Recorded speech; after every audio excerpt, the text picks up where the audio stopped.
Mic check, mic check. 1 2 1 2. Hey man, y'all drop a 12,000 in the chat if your little brother could be heard, man. Y'all see the title or the topic, Adam and Eve exposed. The creation story they never taught you. All praises to the creator, the God maker, the maker of suns, moons, and stars. Y'all hit that like button, thumbs up. Put us in the algorithm. You know, some of us are shadow bands. You know how this go. Long past couple of days, it's been going down, foam and yanking. Man, it's been going down. You did credits truly, truly marvelous. Truly, truly marvelous. I see y'all in the chat. Hey, shout out to the haters, jaw jackers, and naysayers. Yeah. We love y'all too. I see y'all in the building. Yafa is in the building. My beloved sister, my Yafa's in the building. Dreadful Cosmon, the Cali Connect, Belinda Brown. SEAL Team CGG. My brother Tillman, student of life, my beloved brother. Early morning little chop session. Y'all know how I go. Early morning chop session. Let's matter of fact, let's get this music rolling. Bang. Bang. Let's cook.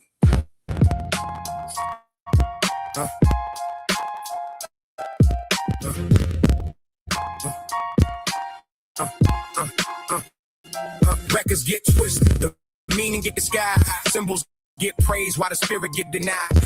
The Lord's fourth book is OSP's guide to how over time the truth's turning to lies. Records get twisted. Straight up. Records get twisted. Truth wasn't written, it lived in the plot. Images carved, but they not what they imply. Copies get lifted and passed to the scribes, hands on the script, but it slowly run dry. Circles and lines held the truth they can't hide, pointing to the all but reduced to a sign. Told not to see, you just stay and comply, but like get diminished the moment it's time. Priests in the center, the people outside, words getting filtered before they even apply. Gatekeepers shaping what souls can't define. What's the truth in the text so the ego will line. Nothing was said about looking inside, all of the noise outside. Keep the mind occupied. Truth was a whisper they learned to divide, buried in the scriptures that were written in lies. Records get twisted, the meaning get disguised, symbols get praised while the spirit get denied. The Lord's fourth book is OSP's guide to how over time the truth's turned into lies. Records get twisted, the meaning get disguised, symbols get praised while the spirit get denied. The Lord's fourth book is OSP's guide to how over time the truth's turned into lies. Voices get carried and shift in the span. Truthfully, the source get reshaped by hands, spoken outside, but not part of the plan. So hear it clear without the preaching of man. Leaders keep building the heavens they command. God's alone the path, so it passed through a brain. Teaching the code, so obedience stand, blocking the truth from the man. Is caught up in the shame. Some start to notice it wasn't so grand. The rise and decline all across the land. Stories get buried, then uncovered in sand. Every time echo patterns they don't understand. Reading all the records, the mind expands, seeing the same cycle that once sunk pan. The meanings got altered the further they ran, and they took it as truth, then made laws and declared. Records get twisted, the meaning get disguised, symbols get praised while the spirit get denied. The Lord's fourth book is OSP's guide to how over time the truth's turned into lies.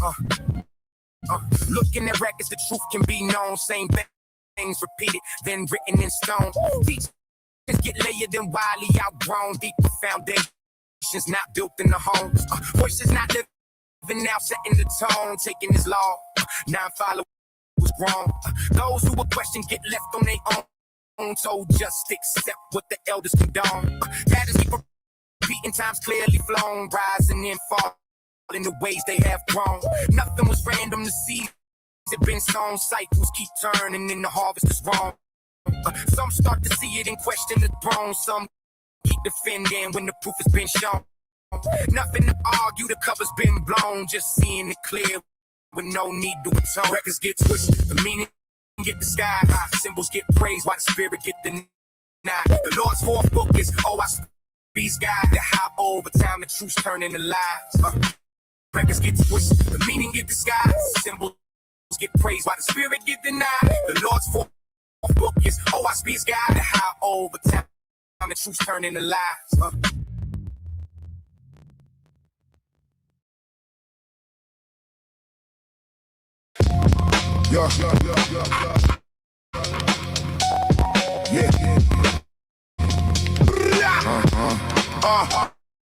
Coming in the air, something heavy, intense.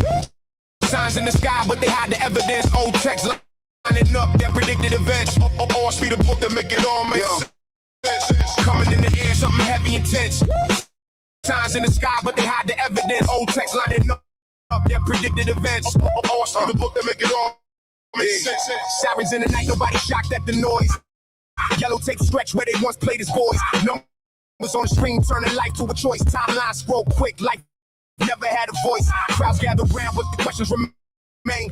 Everybody's seen it, but ain't got a name. Patterns in the chaos, but it's easier to blame with whatever narrative the channels want to frame. History buried, but it bleed through the cracks. Old warnings written, now they line up with facts. Same cycles turning, just a different set of acts. Same end result every time it collapses. Nobody asking why the pressure's immense or why I feel heavier just to exist. Everything loud, laced with suspense, like something got taken without any compense. Coming in the air, something heavy, intense. Signs in the sky, but they hide the evidence. Old text lining up that predicted events. I speed a book that make it all make sense. Coming in the air, something heavy, intense.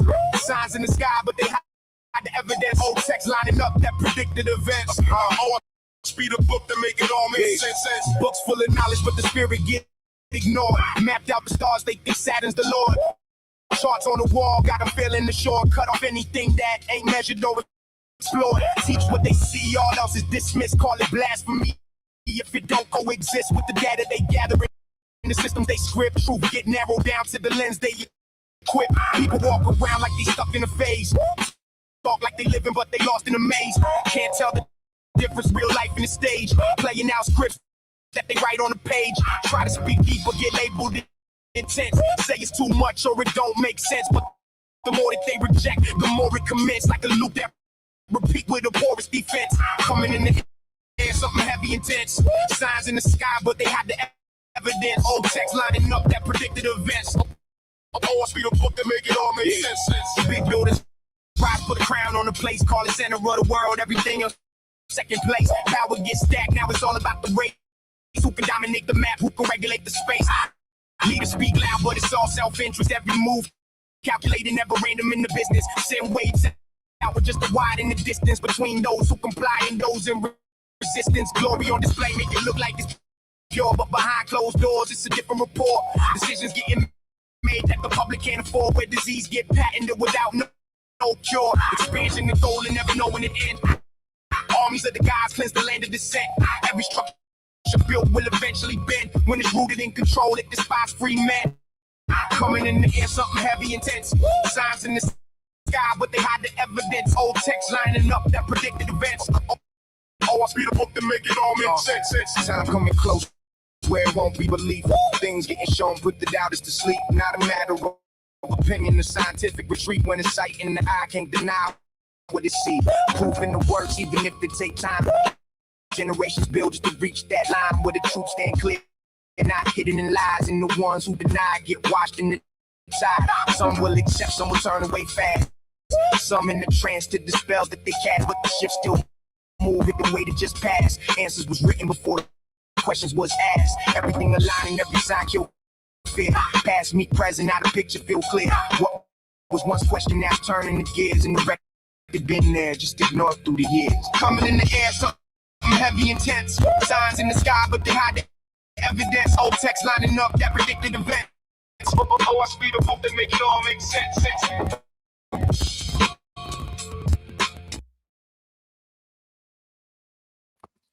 Mic check, 1 2 1 2. Can I be heard, man? That's crazy. I didn't even know the music was cutting in and out. And then y'all for saying slow it down. I just looked at the playback speed, everything was on normal.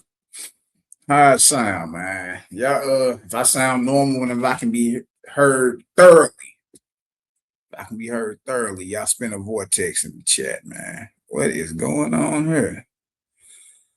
And what is going on around here? Let me know if I can be heard without any type of cutting in and out. What the hell? Always something, boy. You got a pretty strong connection, so I thought. Let me see what y'all talking about. There's always some type of tomfoolery going on. See if I can be heard, man. It's a little tech.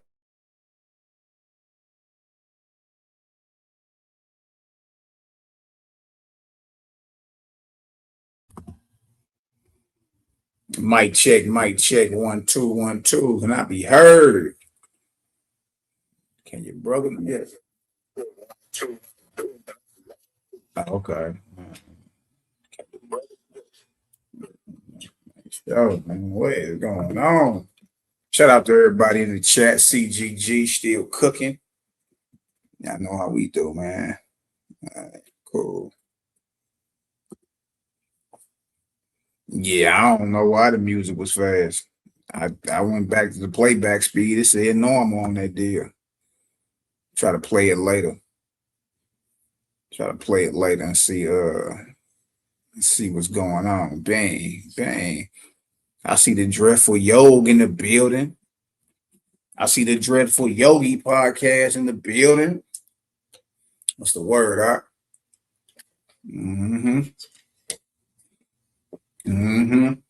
Interesting past couple of days. Yeah, your brother was on the Jesus Way podcast last Thursday. Really, that was recorded the week before, but they aired it Thursday. They just passed. That deal sending shockwaves through the through the internet, through the conscious community, if you want to call that. I'm putting the chat right here. I'm gonna do a reaction to it probably Wednesday. I got my podcast thing. I'm finna put the, if y'all ain't seen it, got over there and dropped some megaton light bomb. Shout out to the Jesus Way podcast. Our brother Ern Abkey, James Benefico, Cam Waters. Shout out to my brother, the Minister of Wellness, Nathaniel Jordan, over in Kenya, putting in that pain, full-time missionary work, non-stop, back-to-back, check in and check out. Salute to the Creator Gang, CGG. Shout out, man. We making major league motion, dropping major league light bombs in this hour. And man, when I be saying light years, I really be meaning that. I'm telling you. Light years ahead.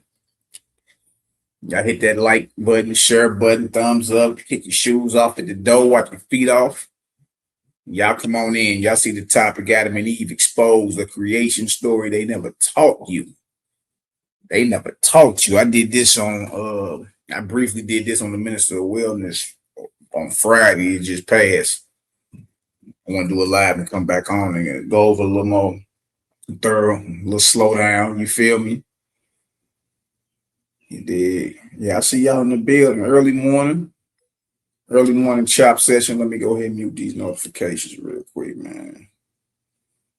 I figure I'd get up and get the light bombing before the short leggers get to run in the asylum. You feel me? But yeah. All praise, glory now to the Creator, to make us suns, moons, and stars. The Creator, the God, make it your little brother Malaki Macabee. And shout out to the haters, jawjackers, and naysayers. Yeah. We love y'all too. If y'all didn't know, we love y'all too. Your bro been out here light bombing, getting some things done. The Creator is truly marvelous. How do I do this real quick? Hold on, bang. Let me go ahead and pin this sucker. Pin measure mean. There you go. Y'all check that Jesus Way podcast out. That was off the top of the dome too. That was off the top of the dome. You already know what your little bruh. They get to ask some questions about that Nazarene and the scenes, and you know what I mean, that Owaspy. Man, shout out to the Four Horsemen, my brother Seagull Shalom, Cosmine Cal, the Cloud Kicker, my brother Daryl Cosmine, the Equalizer. Shout out to the whole gang, man. Organization 33, my boy Lou Shoe, Dreadful Cosmine, my brother Brian Joe.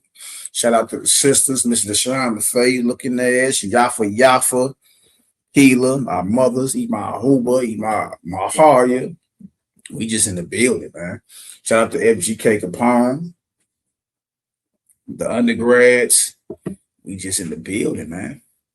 We just in the building, making all the noise.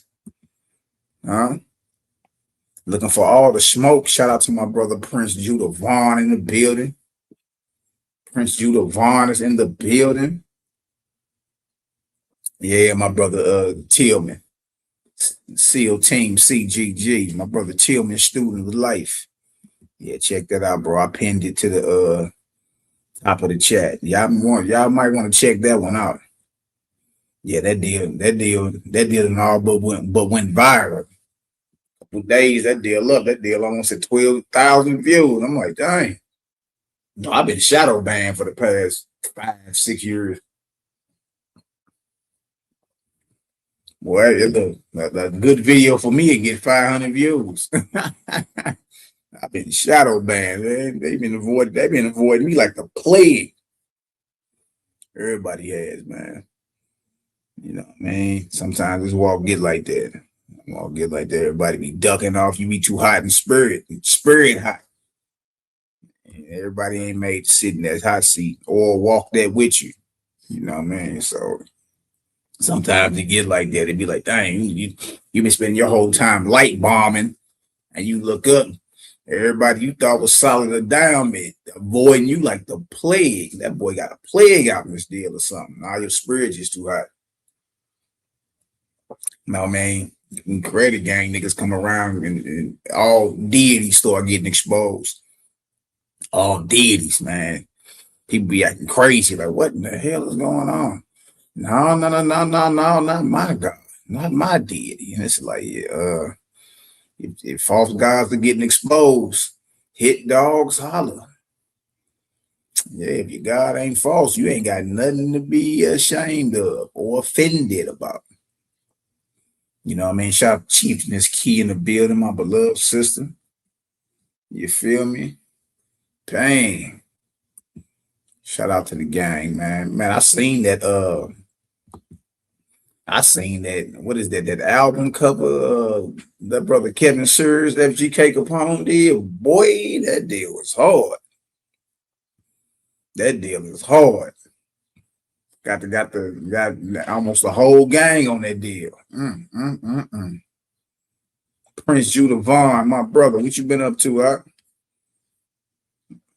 I got back at you. You hit me about some baccarat. I got back at you. You ain't never hit me back, bro. What's good? Oh, we're drinking some water. I need to make me some tea. I got me some ginger tea or something in that deal. All right, we all good. All right, man. Let's get into some of this, man. Let's get into this.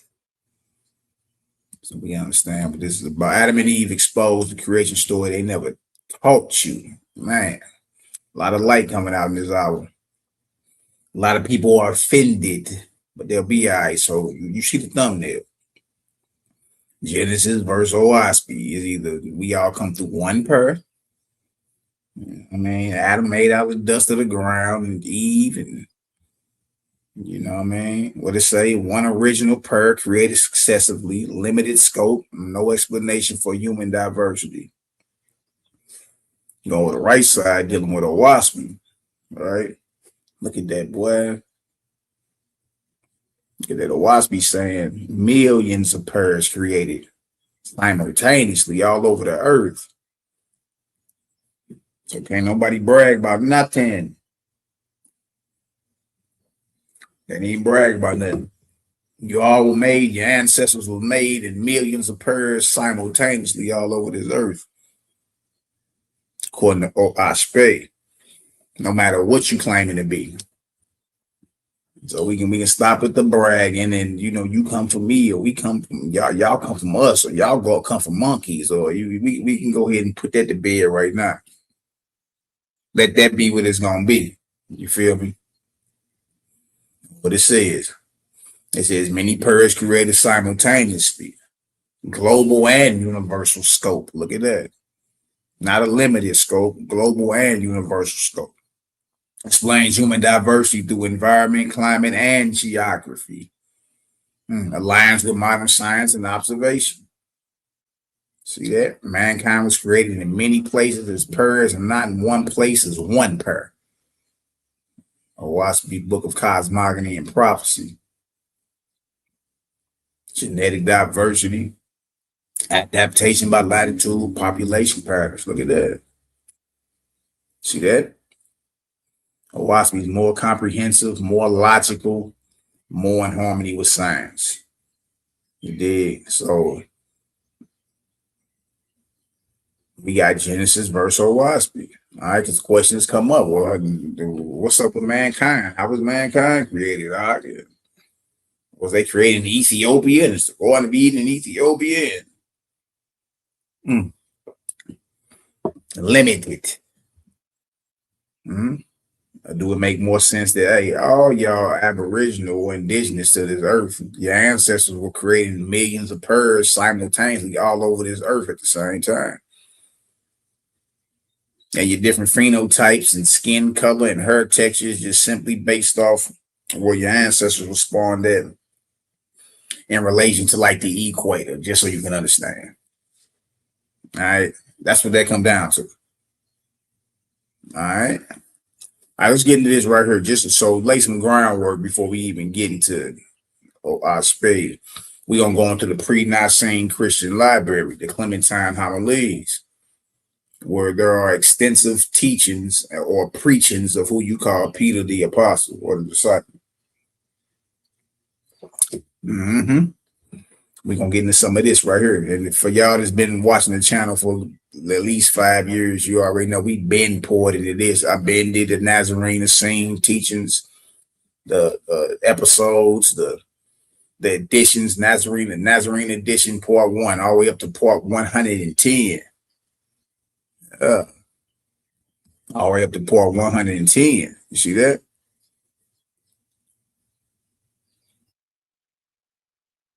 Ooh-wee. All right, so let's get into this. Let's roll with it, man.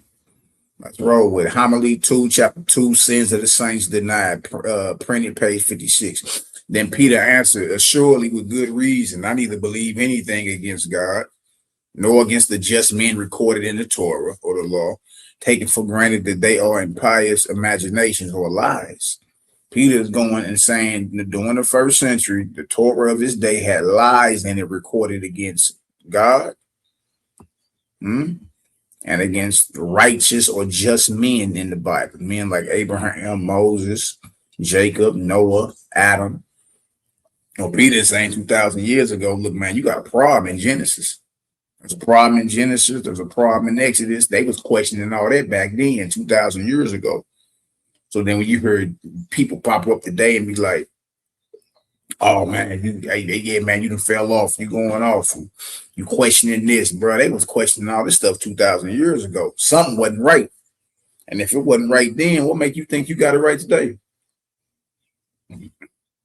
How do you have it right today? How? If the Torah of their day, they were more closely aligned with understanding culture, Aramaic or Hebrew, Torah and laws, they looking at a temple still standing, and you know what I mean? He over here saying he's boldly declaring whatever is written against God in that Bible or the righteous men in the Bible, I don't believe it, they're lies. That's what Peter is saying. If y'all understand that, drop a 12,000 in the chat. I ain't making none of this stuff up. I ain't making it up. You get walked down with this, boy. You get walked down with it.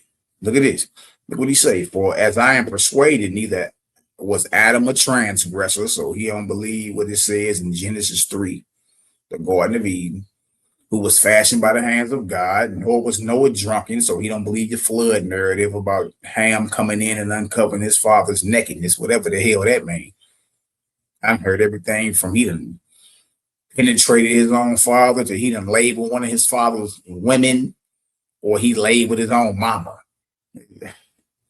Okay. And through that act, Canaan, that's why Canaan is cursed. Cursed be Canaan. You know what I mean? So right off the back, he's saying Genesis 3, we got a problem. Genesis 9, we got a problem. Talking about Noah was drunk, right? Noah drunken, who was found righteous above all the world, nor did Abraham live with 3 wives at once. So now we got, what is that, Genesis 25? And before, where Abraham supposedly had Sarah, the Hagar, Torah. Come on, man. On who account of his sobriety was thought worthy of a numerous posterity. So he's carving up Genesis, letting you know, I don't believe that. I don't believe that. Look what he say. Nor did Jacob associate with 4, of whom 2 were sisters. So he's saying Jacob didn't have 4 women's, and out of the 4, 2 were sisters, Leah and Rachel. He like, nah, I don't believe that either. So you can take Genesis 39 and 38, and you can toss that out. And this is what Peter is saying 2,000 years ago. Ain't no reason for y'all to be mad at me about it. He's saying the stories you have in the Torah is off. He's saying the stories you have in the Torah, they're problematic.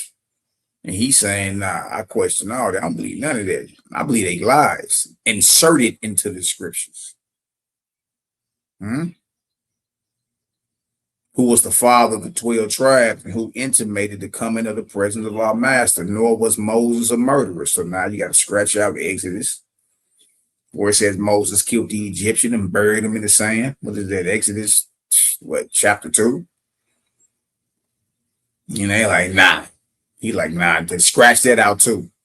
Nor did he learn to judge from an idolatrous priest, which is Jethro the Midianite, his actual father-in-law. Where Jethro actually taught Moses how to set up government and administration and all that. And he like, nah, y'all crazy as hell. He ain't do that. You see? So Peter 2,000 years ago, he has a problem with Genesis, Exodus. He like, man, look, there are lies written in Torah against not only who he calling God or the Almighty, but also against the righteous men recorded in there. See, so it don't sound like Peter's in the vibration of what this is the infallible word of God. This is just the infallible word of God, brothers and sisters. From Genesis to Revelations, every parentheses, every comma, every semicolon, every period, everything in brackets, I agree with. No, that wasn't his vibration. That wasn't his frequency. He wasn't on that type of time. And that was 2,000 years ago. And don't forget, he learned everything he know from who we call the Messiah. Yahshua, the Messiah. And he telling you, nah. So that means he learned that from who? Okay. Nor was Moses a murderer, nor did he learn to judge from an idolatrous priest, he who set forth the law of God to all the world, and for this and for his righteous judgment has been testified to as a faithful steward. Summary: Peter denies the accusations that Adam was a transgressor, Noah was a drunk, Abraham lived with 3 wives at once, Jacob was associated with 4 women, including 2 sisters, Moses was a murderer, Moses learned judgment from an idolatrous priest. The Clementine homilies frame these accusations as impious imaginations, or what, y'all? Lies against righteous men recorded in the Torah. So this ain't nothing that your brother Malaki Macabee is making up, or the minister of wellness. And it ain't like the creative gang making any of this up. Y'all, this stuff was already a problem 2,000 years ago, and even before. And these brothers were standing up boldly going against this Torah that the scribes had scribbled out, put it that way. All right. Peter's doctrine, false passages were added to the scripture. The foundation is homily 2, chapter 38, corruption of the law. Peter says Moses gave the law orally to chosen men. But afterward, the written law received what? Addition. So they adding to this thing. See? So if he questioned it 2,000 years ago, why I can't? Why I can't question it? Why you can't question it? You always knew something was wrong anyway when you was reading creation stories and Adam and Eve's and Garden of Eden's and flood narratives and Cain and Abel and where the hell did Cain get his wife from? He banged one of his sisters, and if it's only one couple, then that means we got to deal with incest for a while. It's a lot of questions, boy. It's a lot of questions there, boy. A lot of their questions there, boy. You feel me? That you've had in your mind for a very long time. Ain't no reason to deny it. Be real with yourself. You can have these questions in your mind for a very, very long time, man. Huh? He said the key short quote is that scripture had many falsehoods against God. Peter then explains in Homily 2, chapter 39, page 51, that Simon Magus intended to use these added chapters publicly to attack the Creator. See, so even Peter's enemy knew that that there were added chapters, should I say, or added verses to the Torah. And even his enemy, who he was debating in front of everybody, knew that and was going to use that to slander the character of the Creator. That's why we tell you, we never water the Creator down for nobody. For no affiliation, not to be cool with you, not for some type of camaraderie or none of that. We ain't watering the Creator down. Nuh-uh. It's not happening. You see? Because in that, guess what? You could attack the character of the Almighty, especially in the mind of those who don't know what the hell they're talking about or what they're doing. Peter says he does not want to announce publicly that these chapters were added because immature hearers might reject the whole Bible instead of only rejecting the corruptions. Then Peter gives the rule in Homily 2, chapter 40, preliminary instruction, page 51. Anything written or spoken against the character, the character of God. The character of God. And, you know, they saying God, it meaning creator. Peter said anything written or spoken against the character of God is to be rejected as false. It's to be rejected as false. Look at that. So again, you got to have the right filtering lens on when you read the Bible, because you may stumble across something that's an absolute lie against the character and nature of the Creator, the Almighty. Right, but just because it's in the Bible, you like, sir, yes, sir. Sir, yes, sir. It's like, nah, you tripping. You going completely off the Richter scale. There are things written in your Bible that goes against the character of the Creator, that goes against creation. You supposed to test that and be like, nah, they're not trick no good. So Peter's method is not an atheistic rejection of scripture. It is a filtering doctrine. See that? A filtering doctrine. Passages that honor the Almighty, righteousness, and the true prophets are accepted. Passages that accuse God or righteous patriarchs of evil are treated as corrupt additions. And this is the mindset. This is how we navigate the murky waters of the Bible. You got to have the right lens on, and you got to know how to filter. If it waters the Creator down in any way, shape, form, or fashion by suggesting that the Creator is not all powerful, all knowing, that the Creator is not ever present, meaning fills all space and place at one time, meaning right now you can breathe in right now. Breathe in, let the light in, like my brother Cosmo Cal always say. Why? Because the Creator's everywhere. Everywhere, no matter where you go, the Creator's there. The Creator is ever present. Or what they call today omnipresent. It just means feeling the Creator feels all space and place simultaneously at one time. That's how he was able to create man and purrs and millions of purrs at one time. No matter where you go, the Creator's presence is there. If y'all understand that, drop a 10,000 in the chat. So he telling you, like, look, if it accused God or the righteous patriarchs of anything evil, it's a corrupt addition. It's a lie. But if it's a passage in the Bible that honors the Almighty, that honors righteousness, that honors, the true prophets and all that, and they ought to be accepted. See, easy work. It makes sense. The creation story and God's foreknowledge. Homily 2, chapter 49, page 55. And Peter answered, you have presented us with a matter that can easily be answered. However, listen, how God is ignorant of nothing. See, why? Because God is, or Creator is omniscient, meaning all knowledge. So the Creator can't be ignorant of anything. So anything you read that suggests that the Creator is ignorant of anything, that he's off his game a little taste. He knows all, but that right there, he didn't know. He didn't know right there. Then that's a false jacket or a false charge put on the Almighty. It's really that simple. You know what I mean? Either the Creator's all powerful or not. Has a little bit of, he has a sprinkling or a smidgen of weakness in him, Malachi. Nah, I'm not accepting that.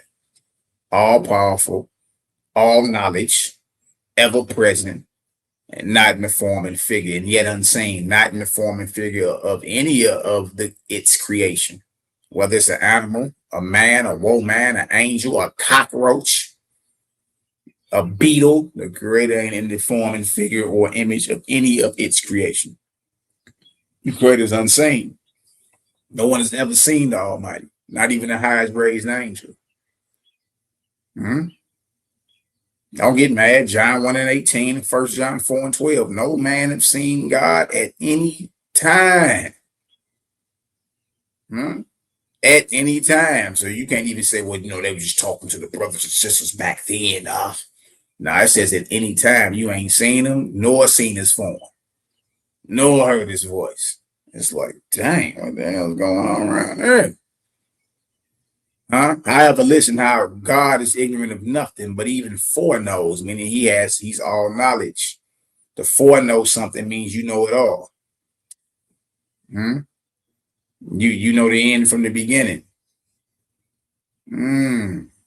But first answer me what I ask of you. He who wrote the Bible and told how the world was made said that God does not foreknow. Was he a man or not? Then I said he was a man. Then Peter answered, how then was it possible for him being a man to know assuredly how the world was made and that God does not foreknow? Be real with yourself. Plain meaning. Peter's arguing that if the writer of the creation account was a man, which he was, then he could not have higher knowledge than God. Makes sense. So if that writer says God does not foreknow, Peter says the statement collapses on itself. Real spill. See? Homily 2, chapter 50, a satisfactory answer, page 55. Then I, already perceiving the explanation, smiled and said that he was a prophet. Right now, and this is a dialogue that Peter and his understudy Clement, they're having. So he was like, well, whoever wrote Genesis was a prophet. And Peter said, if then he was a prophet, being a man, he was ignorant of nothing by reason of his having received foreknowledge from God.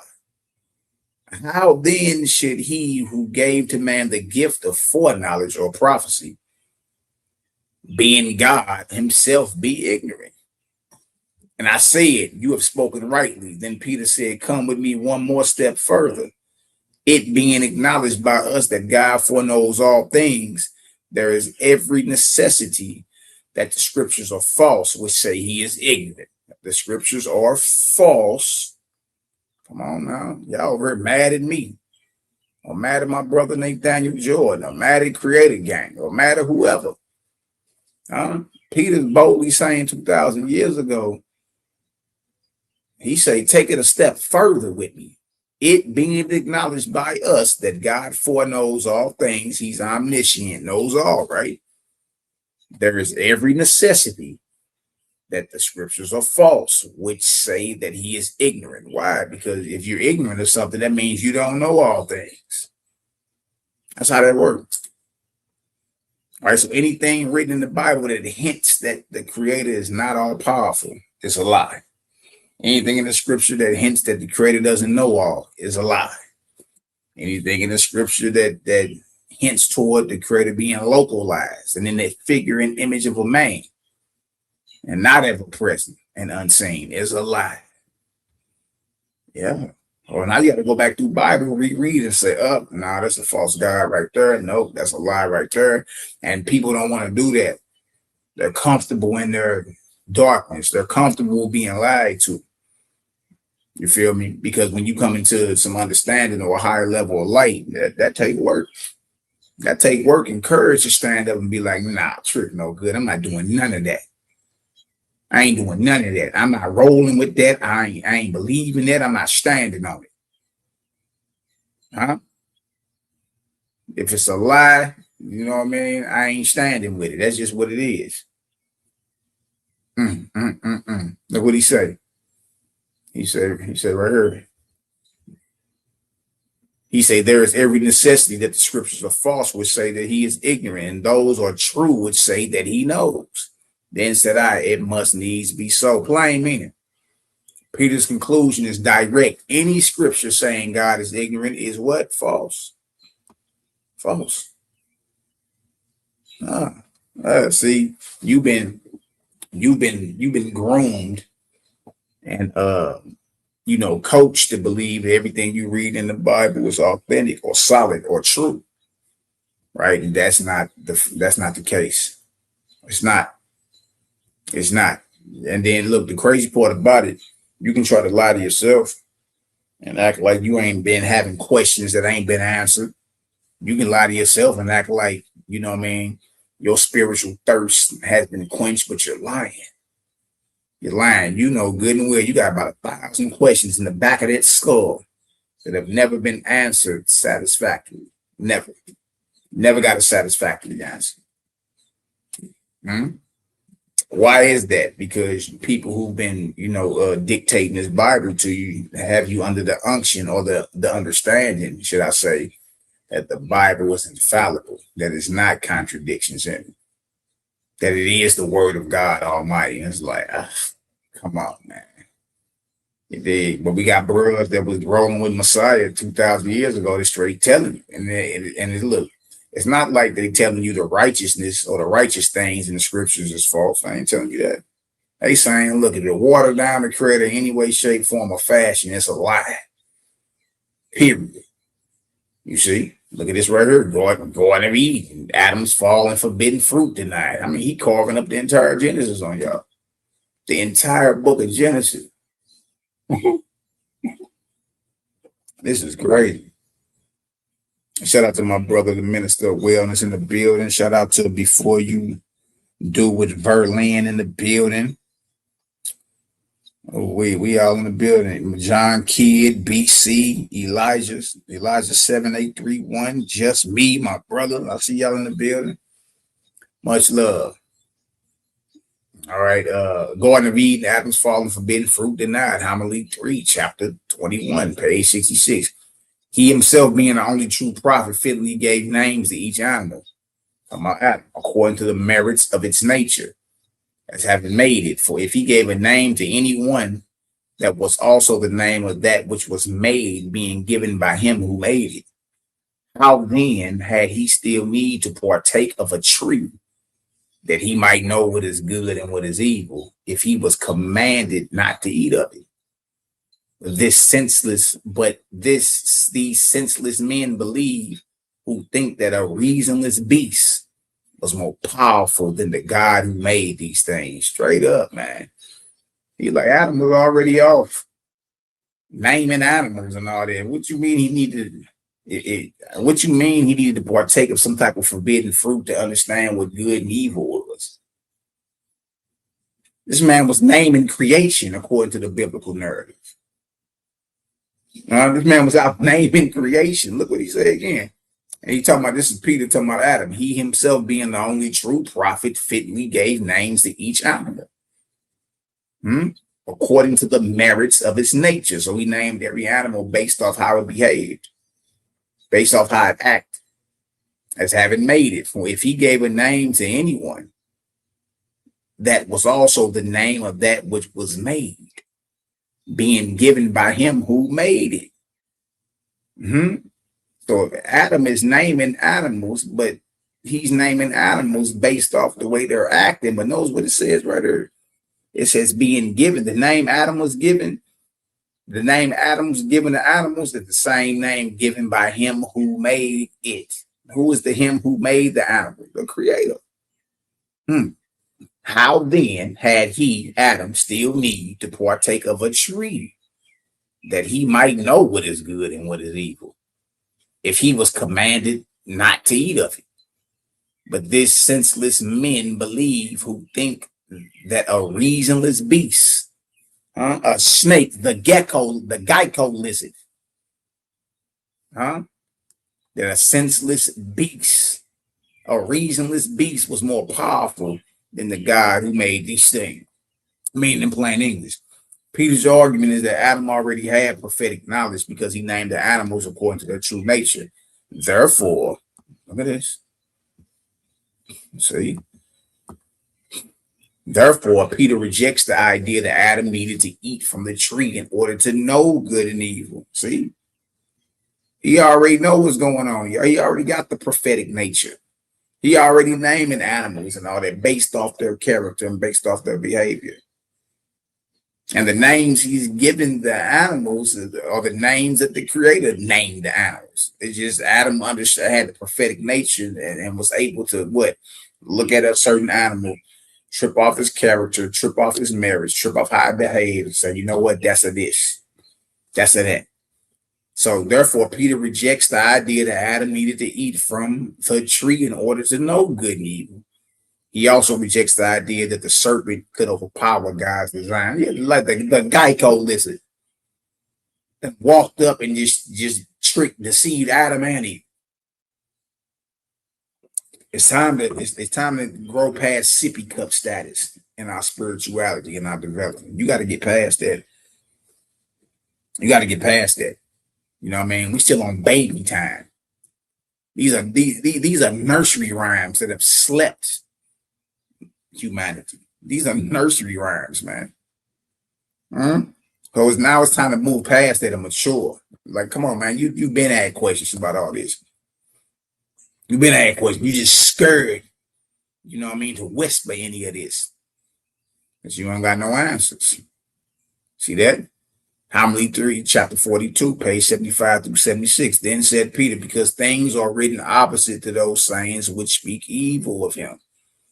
Peter, like, look, there are things in the scriptures that speak opposite, or that speak righteousness, in opposition to the scriptures that are speaking or watering the created eye. He knew back then, like, nah, man, we're not finna fall for this. Trick no good. We're not falling for this. Wherefore, neither the one nor the other can be confirmed. Then Simon, Peter's enemy, how then is the truth to be ascertained of those scriptures that say he is evil, or of those that say he is good? Because you got scriptures that say, I form the light and create darkness. I do evil and good.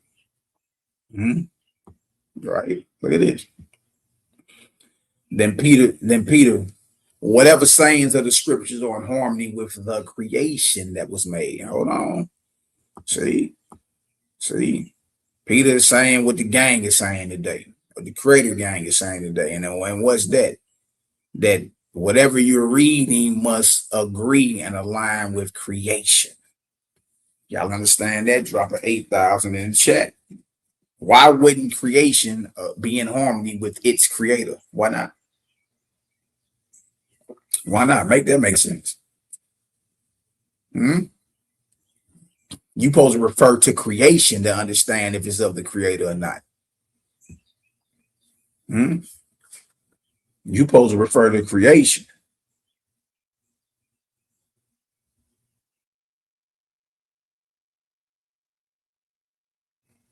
Oh, shout out to my sister. Much love. My sister Marlene, Global Purpose in the building. But look, knows what he said again. Then Peter, whatever sayings of the scriptures are in harmony with the creation that was made by him are true. You see? So you don't even need a book, but if you read whatever you're reading and you're clutching it with reference, Y'all, it should align and agree with creation. You see, it should align and agree with creation. If it don't agree with the creator's creation, then guess what? You read something that's alive.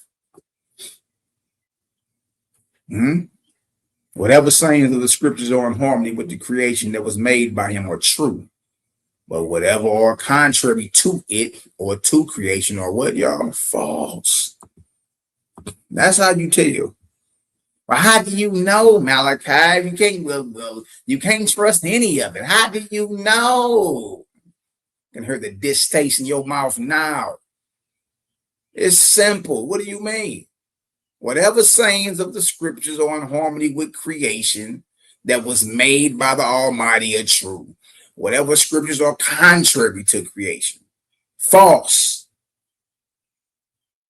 The problem is you don't want to come to the realization, look, you've been in agreement with a false God or a deity this whole time, pump faking like it's the creator and it's not your maker.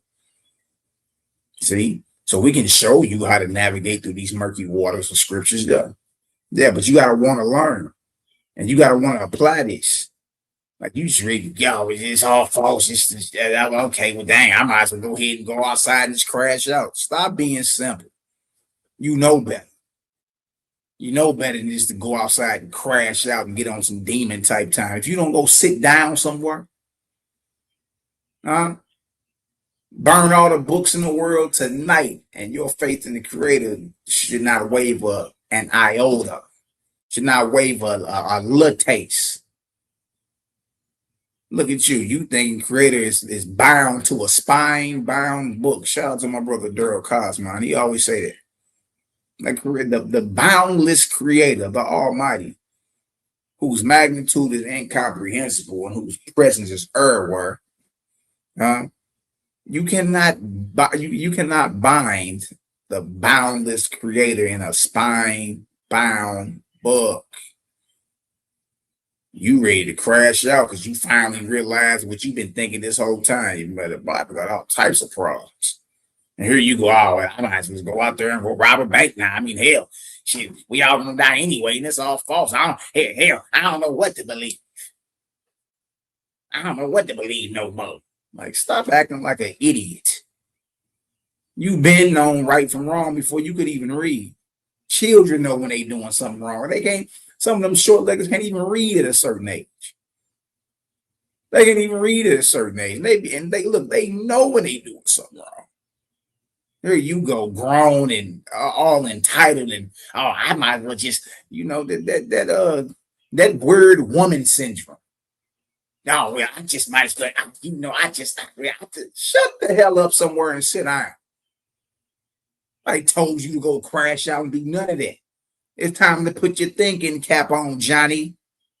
That's it. Now it's time to start using this up top and say, you know what, dang. Okay, let me think about this. Well, now that can't be true because I do understand and know that the Creator is almighty, omnipotent.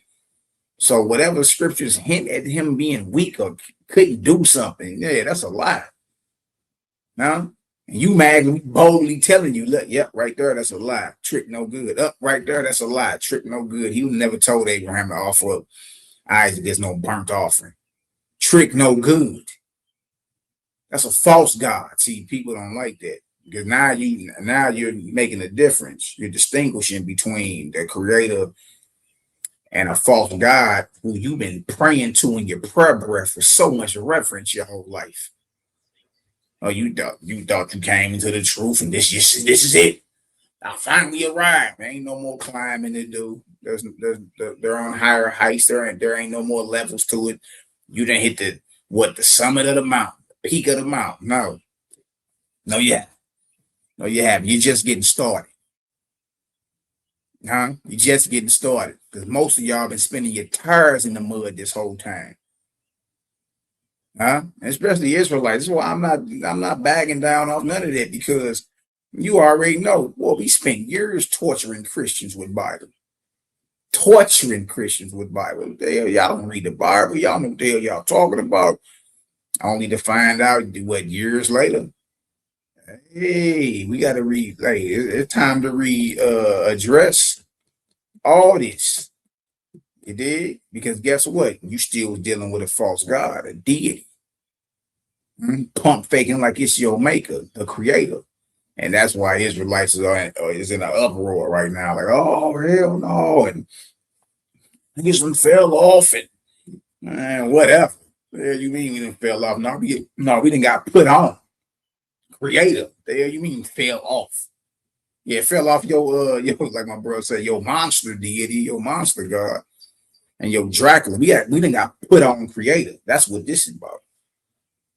And we got enough spiritual fortitude to call a spade a spade. If it's false, I'm not accepting it as truth just to be cool with nobody about nothing. I don't care nothing about what you feel, what you think. I don't care nothing about it.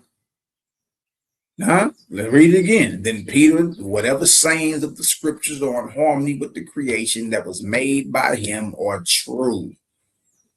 But whatever are contrary to it are false.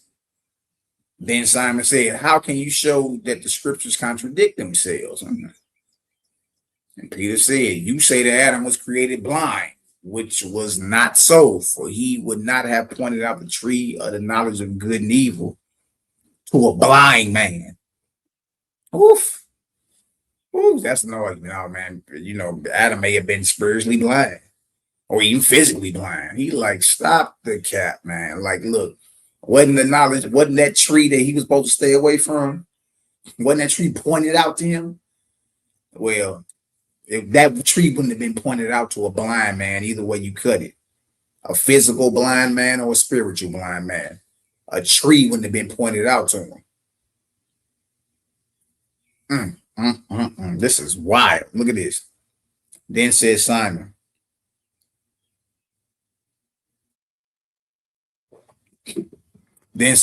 he meant that his mind was blind. Then Peter, how could he be blind in respect of his mind, who before tasting of the tree in harmony with him who made him, look what he did, impose appropriate names on all the animals. What you mean his mind was blind? This man, before he even partook of this so-called tree, he had already named all the animals in the world according to the biblical narrative. So he couldn't have been physically blind because he pointed out the tree of knowledge of good and evil to him. He couldn't have been mentally blind because he just named every animal in the world according to the biblical narrative. You see, he's deconstructing every so-called false charge that's against the creator. Peter's discharging the charge. He's discharging the charge. He's balancing the account. He's zeroing the debt. You see, he ain't going for it. Then Simon, if Adam had foreknowledge, how did he not foreknow that the serpent would deceive his wife? Then Peter, if Adam had not foreknowledge, how did he give names to the sons of men as they were born with reference to their future doings? Calling the first Cain, which is interpreted envy, who through envy killed his brother Abel, which is interpreted grief, for his parents grieved over him the first slain, meaning in plain language. See, that's what I'm saying. We don't got to tiptoe through no tulips. We ain't got to play the games or none of that. All right. Meaning in plain language. Peter says scripture must be judged by whether it agrees with the goodness and order of God's creation. He denies that Adam was physically blind because God will not point out a tree to a blind man. He also denies that Adam was mentally blind because Adam named the animals properly before the tree episode. Peter's conclusion is that Adam had foreknowledge, not ignorance. See, so he's questioning everything in Genesis. Y'all, this is 2,000 years ago. He questioning all that, like, nah, man, that don't even make sense. Just like you've had questions. Just like you've had questions. Adam as a transgressor denied. Homily 2, chapter 52, Sins of the Saints, page 56. Peter is not simply softening the Genesis account. He is directly rejecting the idea that Adam sinned. Peter says he refuses to believe accusations against God or against the righteous men recorded in the law. Then he directly denies the charge against Adam with the phrase, neither was Adam a transgressor. Yeah, he ain't just softening the blow. He ain't just softening the blow. Oh, he letting it be known. No, he is directly rejecting the idea that Adam was a transgressor. See, now we got a problem. Now we got a problem because we got the understanding all throughout the ages that what? The one man death came into the world.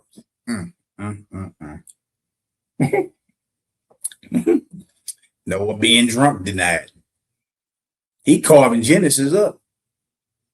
So what I'm saying is Genesis was already on the chopping block, y'all, 2,000 years ago. The creation stories and all that has been on the chopping block. There's been so many theological arguments and so many excommunications and ecumenical councils and people killed behind this. Killed. K-I-L-T. Killed. Not killed. Killed. There have been so many people killed behind these understandings, these doctrines, these councils. And it's been all over Bible. There's been so many wars fought all over Bible. You know what I mean? And look, y'all, this got to do with Quran too, because there would be no Quran had it not been Bible. Yeah, all these stories in Quran too, Adam, Eve, Jesus, Moses, yeah, Abraham, yeah. Noah being drunk denied. The same passage, Homily 2, chapter 52, page 56, denies the disgraceful Genesis story of Noah's drunkenness, which has to do with Ham uncovering his nakedness. If y'all don't know that. You dig? And because Ham uncovered his father's nakedness, Canaan, who wasn't even there, became cursed forever. Canaan. You see what I'm saying? This is crazy. Look at this word. Peter says Noah was righteous above the whole world and directly says Noah was drunken. This refers to the Genesis story in which Noah plants a vineyard, drinks wine, becomes drunk, and is uncovered in his tent. In the Clementine homilies, Peter rejects that story as a lie, an impious imagination against a righteous patriarch. See? So he wasn't Peter the apostle or Peter the student, the disciple, the friend of Yahshua, the Nazarene. Yeah, he wasn't going for it just because it's written down somewhere that he got to believe it and run with it. He was taught by his master teacher or his brethren. You did that there are lies in Torah. There are lies in scripture. You got to be careful. You can't just be running around here opening up your mouth saying this. Oh, you don't know, was drunk. Yeah. You know, Adam was a transgressor. Yeah. You know, Moses was a murderer. Like you throwing all type of false charges on not only the creator, but even men that the creator was dealing with.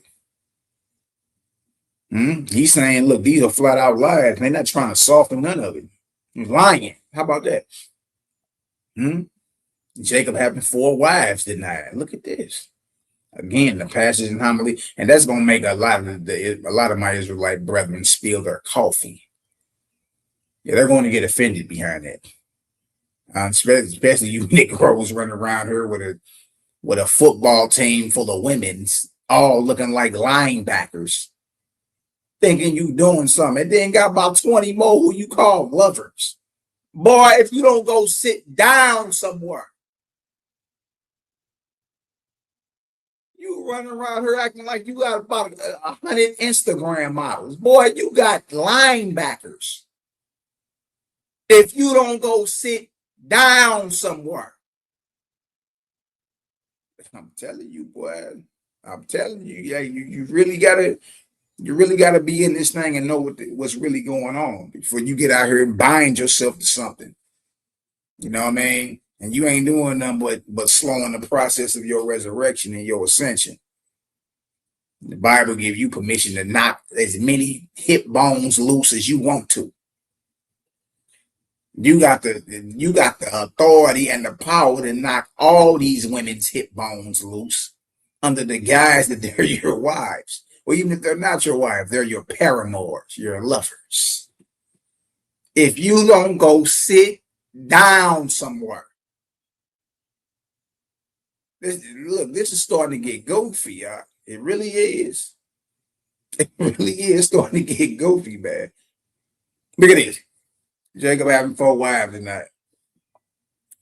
Peter rejects the claim that Jacob had relations with 4 women, including 2 sisters. The direct passage or the direct phrase is, nor did Jacob associate with 4. The larger meaning is that Peter refused to believe Jacob, father of the 12 tribes, lived in a way that would dishonor the prophetic line. This is aimed at the Genesis narrative involving Leah, Rachel, Bilhah, and Zilhah. Yeah, Leah and Rachel were sisters, should I say. Then Bilhah and Zilhah were their maids who ended up becoming concubines to Jacob, according to the biblical narrative.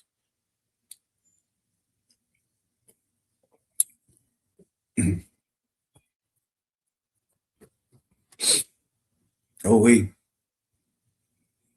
sent that to James. Yeah, that's the doctrine of reserve you're talking about, serving the Most High. Yeah, he sent the letter to James. You know what I mean? You got to go through a whole probation. And that whole period was like 6 or 7 years.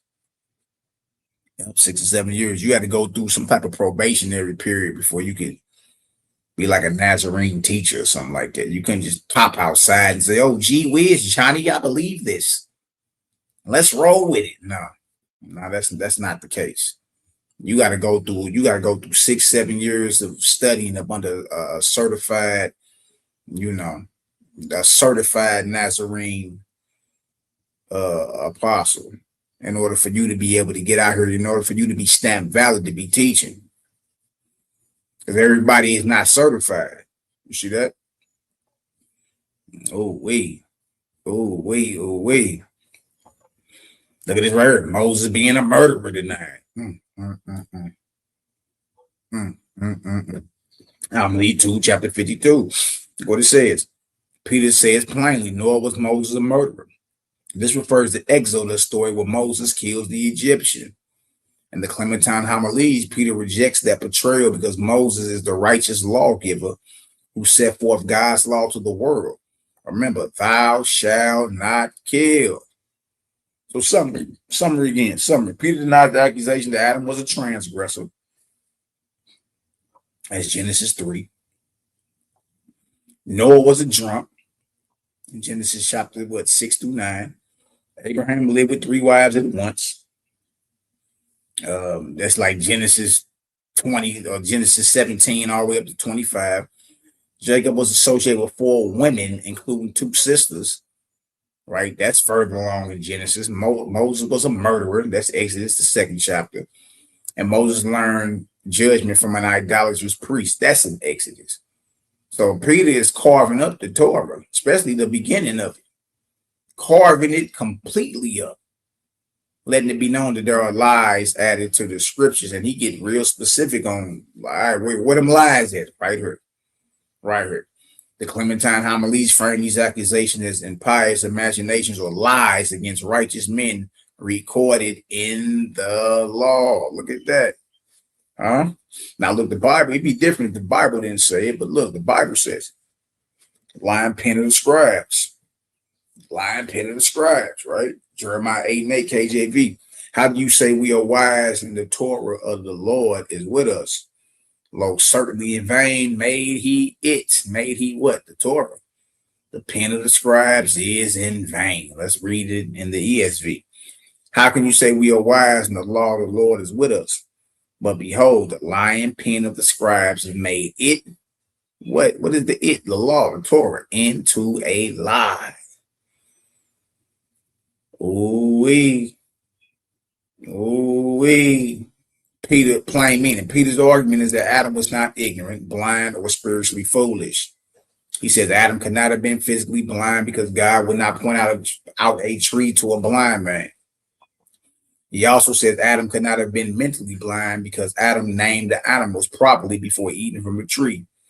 Therefore, in the Clementine homilies, Peter rejects the slanderous reading of Genesis that portrays Adam as ignorant, deceived, and fallen. Ooh-wee.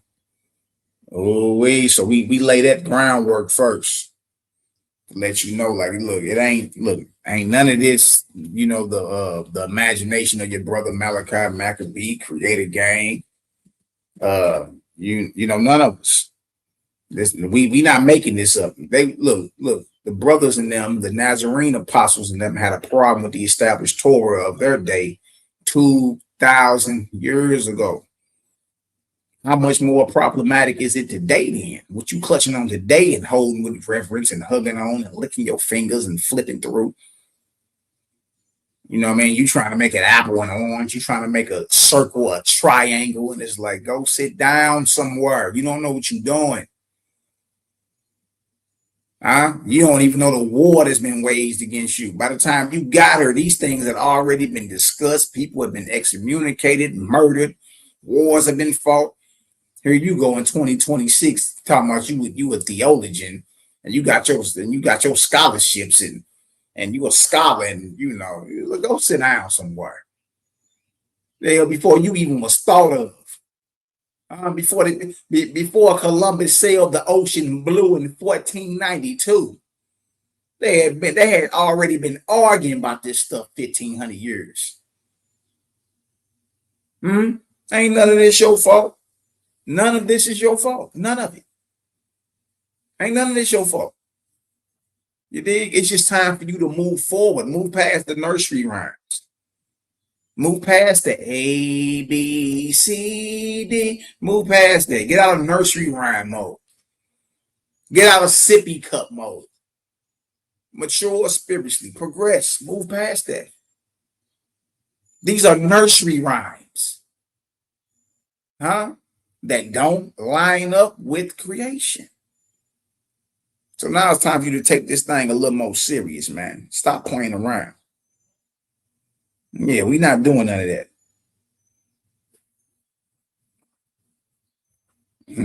We're not doing none of that.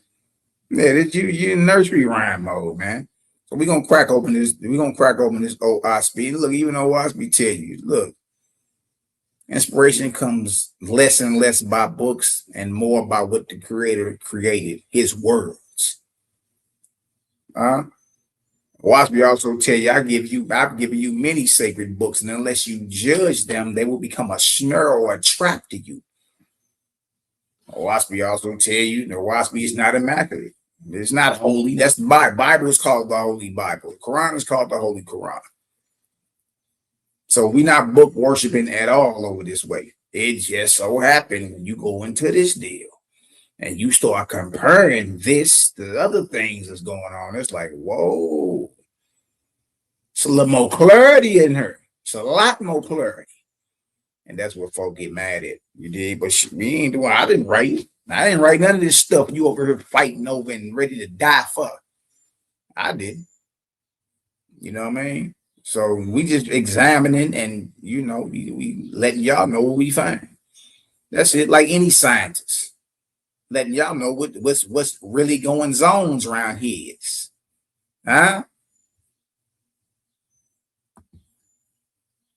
Y'all go ahead and take y'all a break real quick. I got to handle this short legger this real quick.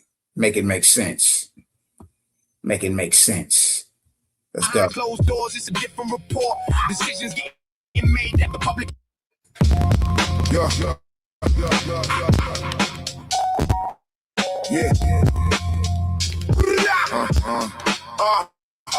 Coming in the air, something heavy and intense. Signs in the sky, but they hide the evidence. Old tracks lining up, their predicted events. Or speed of book to make it all make sense. Coming in the air, something heavy and intense. Signs in the sky, but they hide the evidence. Old text lining up their predicted events. Or speed the book to make it all make sense. Sirens in the night, nobody shocked at the noise. Yellow tape stretch where they once played as boys. Numbers on the screen, turning life to a choice. Timelines real quick, life never had a voice. Crowds gather around, but the questions remain. Everybody seen it, but ain't got a name. Patterns in the chaos, but it's easier to blame with whatever narrative the channels want to frame. History buried, but it bleed through the cracks. Old warnings written, now they line up with facts. Same cycles turning, just a different set of acts. Same end result, every time it collapses. Nobody asking why the pressure's immense, or why it feel heavier just to exist. Everything loud, laced with suspense, like something got taken without any compens. Coming in the air, something heavy intense. Signs in the sky, but they hide the evidence. Old text lining up that predicted I speed a book to make it all make sense. Coming in the air, something heavy, intense. Signs in the sky.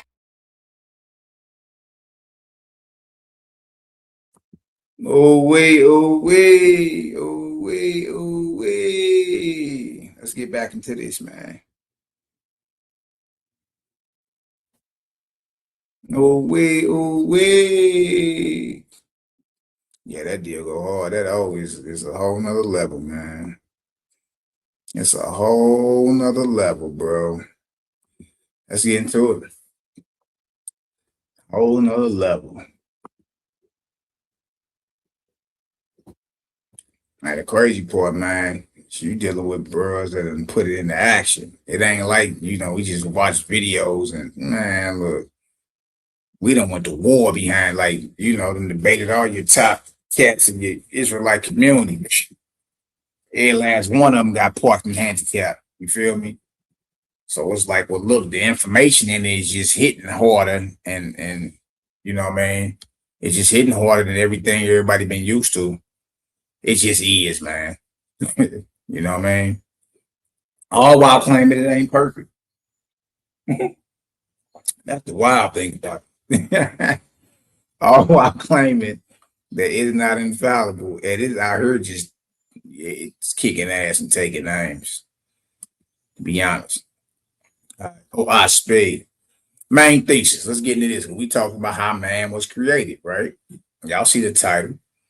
Adam and Eve exposed. The creation story that was never taught. Now, let's get into this. A literal reading of Genesis presents mankind's origin as a single ancestral pair. Adam formed from dust. Uh-oh. Hold on. Adam formed from dust. Eve formed from Adam. Then all humanity descended through them. OSP presents mankind's origin as a mass distributed, environment adapted creation. Whoa.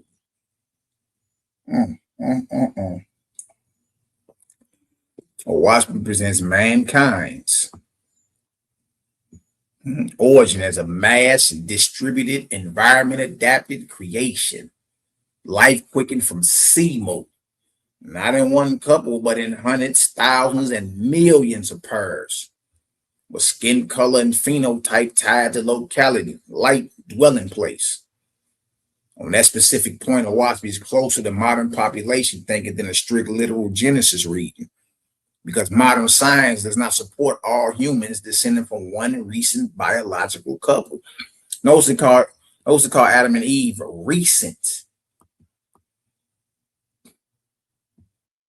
Because even according to the Hebrew scholars or those who put out the Hebrew calendar, the Adam was created in 3761 BCE, not even 6,000 years ago. See, now we got a problem. Because modern science does not support all humans descending from one recent biological couple. Recent biological couple, meaning Adam and Eve new to the world. The honest boundary is this: Owaski is more science aligned than literal Genesis in several big categories, especially population origin and environmental adaptation.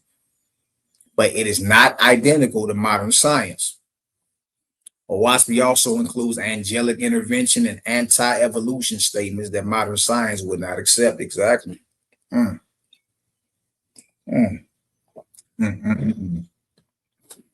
Genesis, creation by divine command, single man formation, single woman derivation.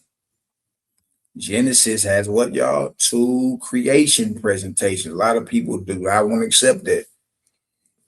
There are two creation stories in Genesis. Genesis chapter 1 and Genesis chapter 2. One is not a summary of the other. One is not a summary of the other. There are two different stories. Shout out to my brother Marcus 9 Lives in the building.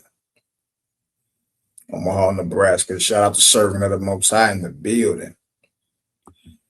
Ema Huba Lifestyle in the building. Y'all go like, subscribe, and share. You feel me? Imahuba.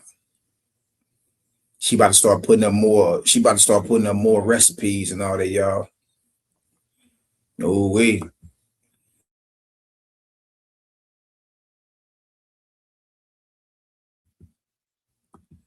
Oh wait. All right, let's get it. Let's get into this. Bang. Yeah, so Genesis has two creation stories.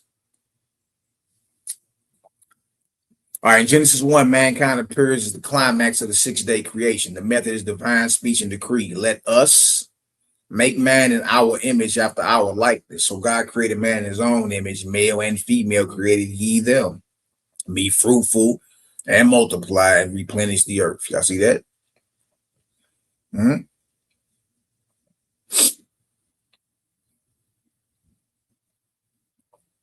This account gives theological identity. Mankind bears the image of God, receives dominion, and is commanded to multiply. But it does not explain biological method, geographic distribution, phenotype, environment, or how many original human pairs existed. In Genesis 2, the method becomes more physical and artesian-like. And the Lord God formed man of the dust of the ground and breathed into his nostrils the breath of life. The woman is derived from the man. And the rib which the Lord God had taken from man made he a what? A woman. The Genesis model. Zoom in a taste. The Genesis model, when read literally, is therefore a single origin per model. One man, one woman, then all human beings descended from them. Genesis later reinforces this by naming Eve, don't forget this, y'all, the mother of all living. And Genesis 5 says God created them male and female, called their name Adam. Methodological limitation of Genesis. Genesis is spiritually powerful as a sacred narrative, but methodologically, it is very compressed. It does not give a natural process for the rise of populations. It does not explain the origin of different human phenotypes. It does not explain why humans appear in different lands with different skin tones, hair forms, facial traits, or environmental adaptation. It simply moves from divine formation to reproduction. This is the first major place where Owaspy becomes more intricate. Let's get into it. 2. Owaspy, creation through seed move, locality, light, and mass human pairs. Owaspy gives a more elaborate method. In the book of the Creator, book of Jehovah, chapter 5, the Creator says life was brought forth through seed move, a primordial substance connected with both the earth and atmosphere. So it ain't just like, in Bible where it says man was created out of the dust of the ground or whatever. Owaspy is saying this substance called seed which y'all, to be honest with you, sound a lot like semen, to be honest with you. But look, Creator says life was brought forth through seed a primordial substance connected with both earth, not just the dust of the ground, earth and atmosphere. And Owaspy directly rejects the idea that life began from only one pair. Put the visuals on it, the age of Simu. And the best way to look at it, just so people can understand, it's like a farmer seeding his field, spreading all these seeds. You know, they got that seed thrower today where you just throw your seeds and you spin the wheel, and then all your seeds spread out, your grass seeds, whatever, is spread out through your entire yard. So it's the same thing. It's like these seeds are being rained down on the land, right? And it's the same thing. It's just like a farmer seeding his land, so he can start growing some crops. But he first got to spread seed everywhere. You see, and it's the same. You know, Wasp was saying that's the same thing that happened with Creator.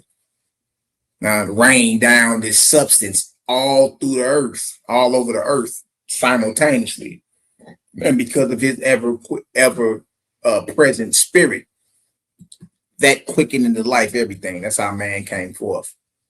That's how even the animals came forth. You know what I mean? Through this substance, through the Creator's seed in this field, and then, of course, being that the Creator is ever present, his presence quickens into life all that lives. See? So this is the age of Simu, or the age of planting, Before you can harvest anything, you got to plant the seeds first. That was what it calls it. It said commingled earth, air, water, heat, and thick atmosphere. Protoplasm like colloidal-like substance. Primordial soup, prebiotic gel, organic slime, matrix, or protoplasm. Look at that. Age of Seymour. Don't forget, you already believe because the Bible, man was created out of the dust of the ground. Seymour was a mixture of the earth, air, water, atmosphere. Yeah. Look at this. According to their respective places, created out of living, not in pairs only, but in hundreds of pairs, and thousands, and in millions. Owaspie Book of Jehovah, chapter 5, verse 7. Immediately after this, Owaspie connects created form and color to place and light. According to their respective places, and light upon Seymour, so quicken I them in their color. Adapted to their dwelling places. Owaspie Book of Jehovah, chapter 5, verse 8. Owaspie gives three things Genesis does not give: multiple simultaneous origins, not one couple, but multitudes of pairs; geographic creation, beings created according to their respective places; environmental phenotype, color and adaptation tied to light and dwelling places. That gives Owaspie a population-based creation model rather than a single couple bottleneck model. Y'all see that? See that?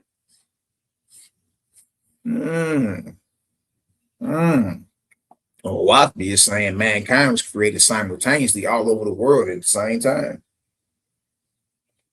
And you only look different. You only look different based off where your ancestors were spawned at. Knows what it say. It say right here. It say right here. According to their respective places, and light upon Seymour, so quicken I them in their color. Adapted to their dwelling places. So if your ancestors were spawned closer to the equator, you more than likely have darker skin. The further away from the equator, and I'm just saying equator so you can kind of understand, you know what I mean? Further away from it, you may have lighter skin, but nonetheless, we all were spawned simultaneously at the same time. And quicken into life because of the ever presence of the creator. Y'all understand that? Y'all drop a 10,000 in the chat, man. This ain't hard to understand. Owaspie gives three things Genesis does not give. What are they, Malachi? Right here. Thought you never asked. Multiple simultaneous origins. So it ain't like, oh, we all come out of Ethiopia and, y'all come from us, and I don't know when the white man got on this earth. Or I don't know when the black man got on this earth. All the racist scientific theories and all that. See, now you can't be proud and narcissistic. How about all y'all were created at the same time? Simultaneously. In different divisions and parts of this earth. And based off the light upon the substance that you came out of, is your phenotypes, your skin color, your hair texture, your eye color. Yeah. That's the only difference in phenotype is just based off where your ancestors were spawned at, or sprouted up from, or sprouted up at, based off locality and based off the light that was upon that substance. That's it. There you go, trying to brag about something. There's nothing to brag about. Look at it. Number 3, Owaspie's Asu/Adam account, proto-humanity before spiritual man. Let's get into this. Owaspie does still use the name Adam, but it identifies Adam/Asu differently from Genesis.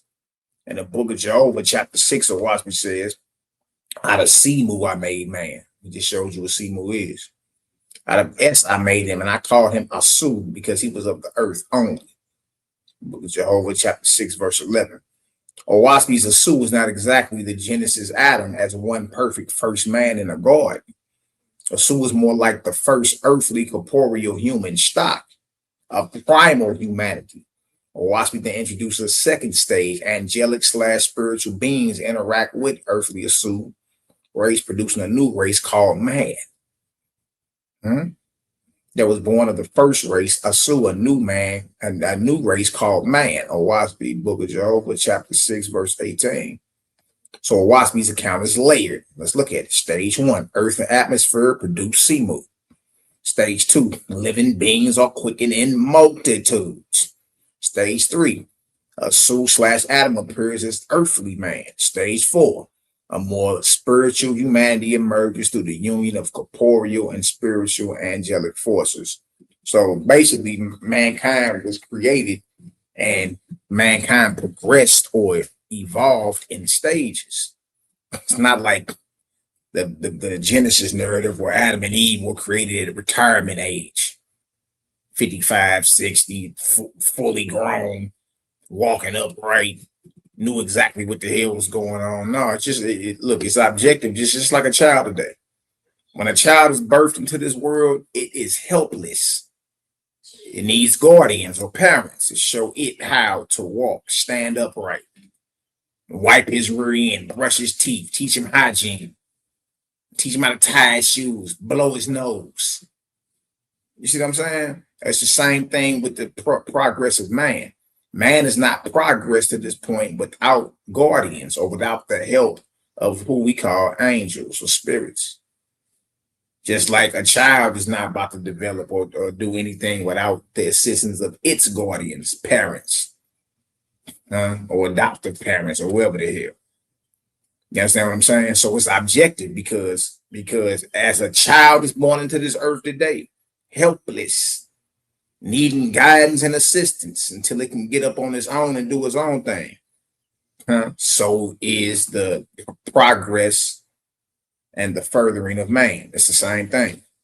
See, Genesis shows Adam and Eve being basically created at retirement age.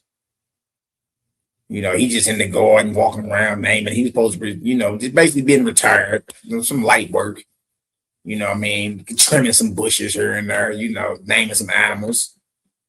But it's like he was created at retirement age. Nah. That ain't how it's going. In Owaspi's is man when he first was created was helpless, just like a child is helpless when it's first born. And it needs guardians to assist it, help it stand upright. Because man is born crawling, scooting, rolling, moving. Right? Man needs what? Guardians. Man needs assistance. So just like you got your parents and your grandmamas and all them to show you how to stand upright, take care of yourself and all that. Well, there is no progression of mankind without the help of our angelic brothers and sisters. If that makes sense, y'all, drop a 6,000 in the chat. This is easy work. You know what I mean? What's the word? What's the word, family? What's the word? Ooh-wee. Ooh-wee. Look at this right here.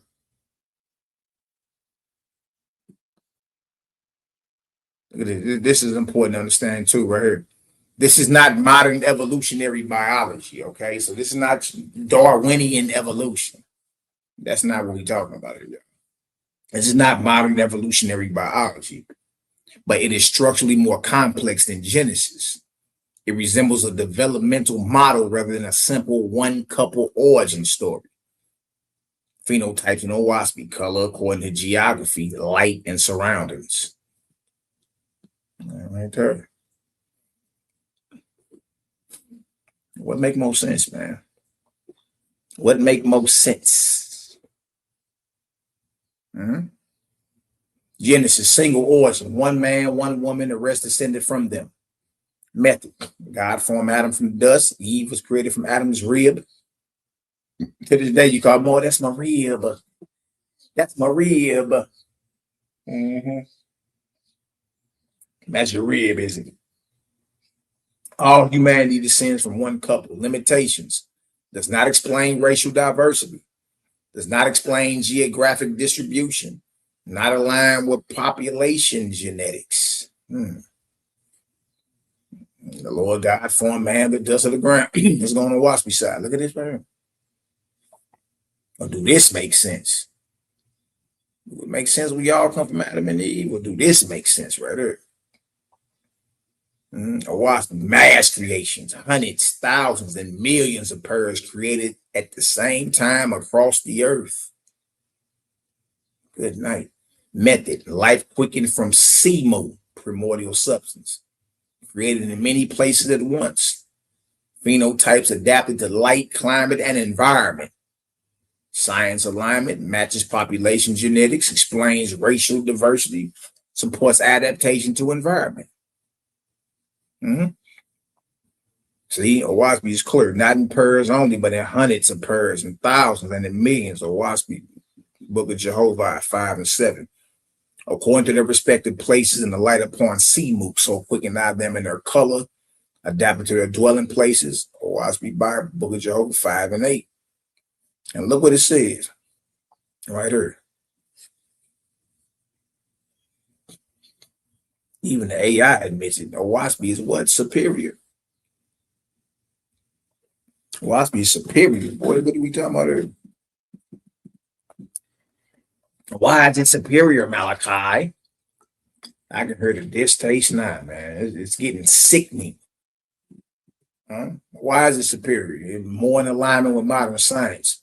Population genetics. Humans did not originate from a single couple. Geographic distribution. Humans are found on every continent in diverse forms. Environmental adaptation. Skin color, features, and traits adapt to local conditions. Yeah. But you already knew that, right? One human family. All races are one in organs, capabilities, and origins. So now you gotta remove all the bigotry off the table. All bigotry, all racism, all, superiority. You gotta let that go. Because what this is saying is you're the same thing. Your phenotypes and all that, and your hair textures and your skin colors is different, but that's all based off the environment in which your ancestors were spawned in. That's it. Wherever your ancestors were created and brought forth. But all races are one in organs, capabilities, and origin. Yeah, you the same thing.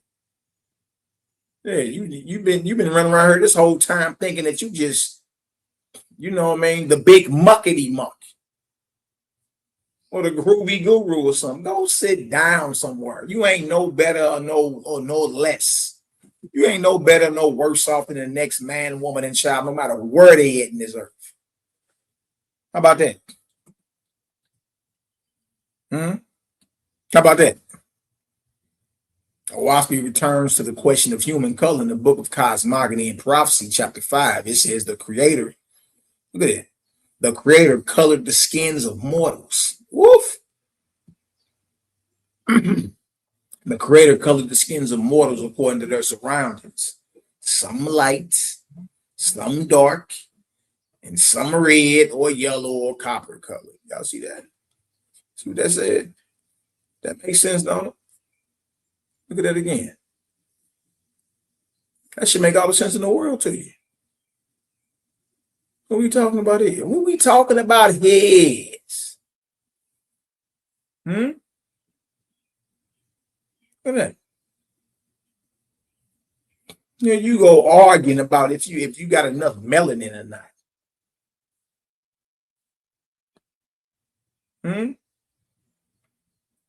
You go argue. The creator colored the skins of mortals according to their surroundings.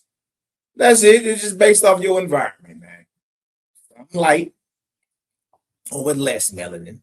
Some dark and some red or yellow or copper color. Owaski Book of Cosmogony and Prophecy, chapter 5, verse 11. The Owaski makes an important unity statement. Because they can mix. Hold on. Talking about you. You don't want to got you don't want to got somebody from a total different so-called nationality and race and start producing children. But still got the unmitigated gall to think you superior or they inferior to you. How? Look what Owaski say. Because they can mix, because you can mix with the Hong-Li. Because you can mix with Hong-Li. Because you can mix with little Tucker Chin.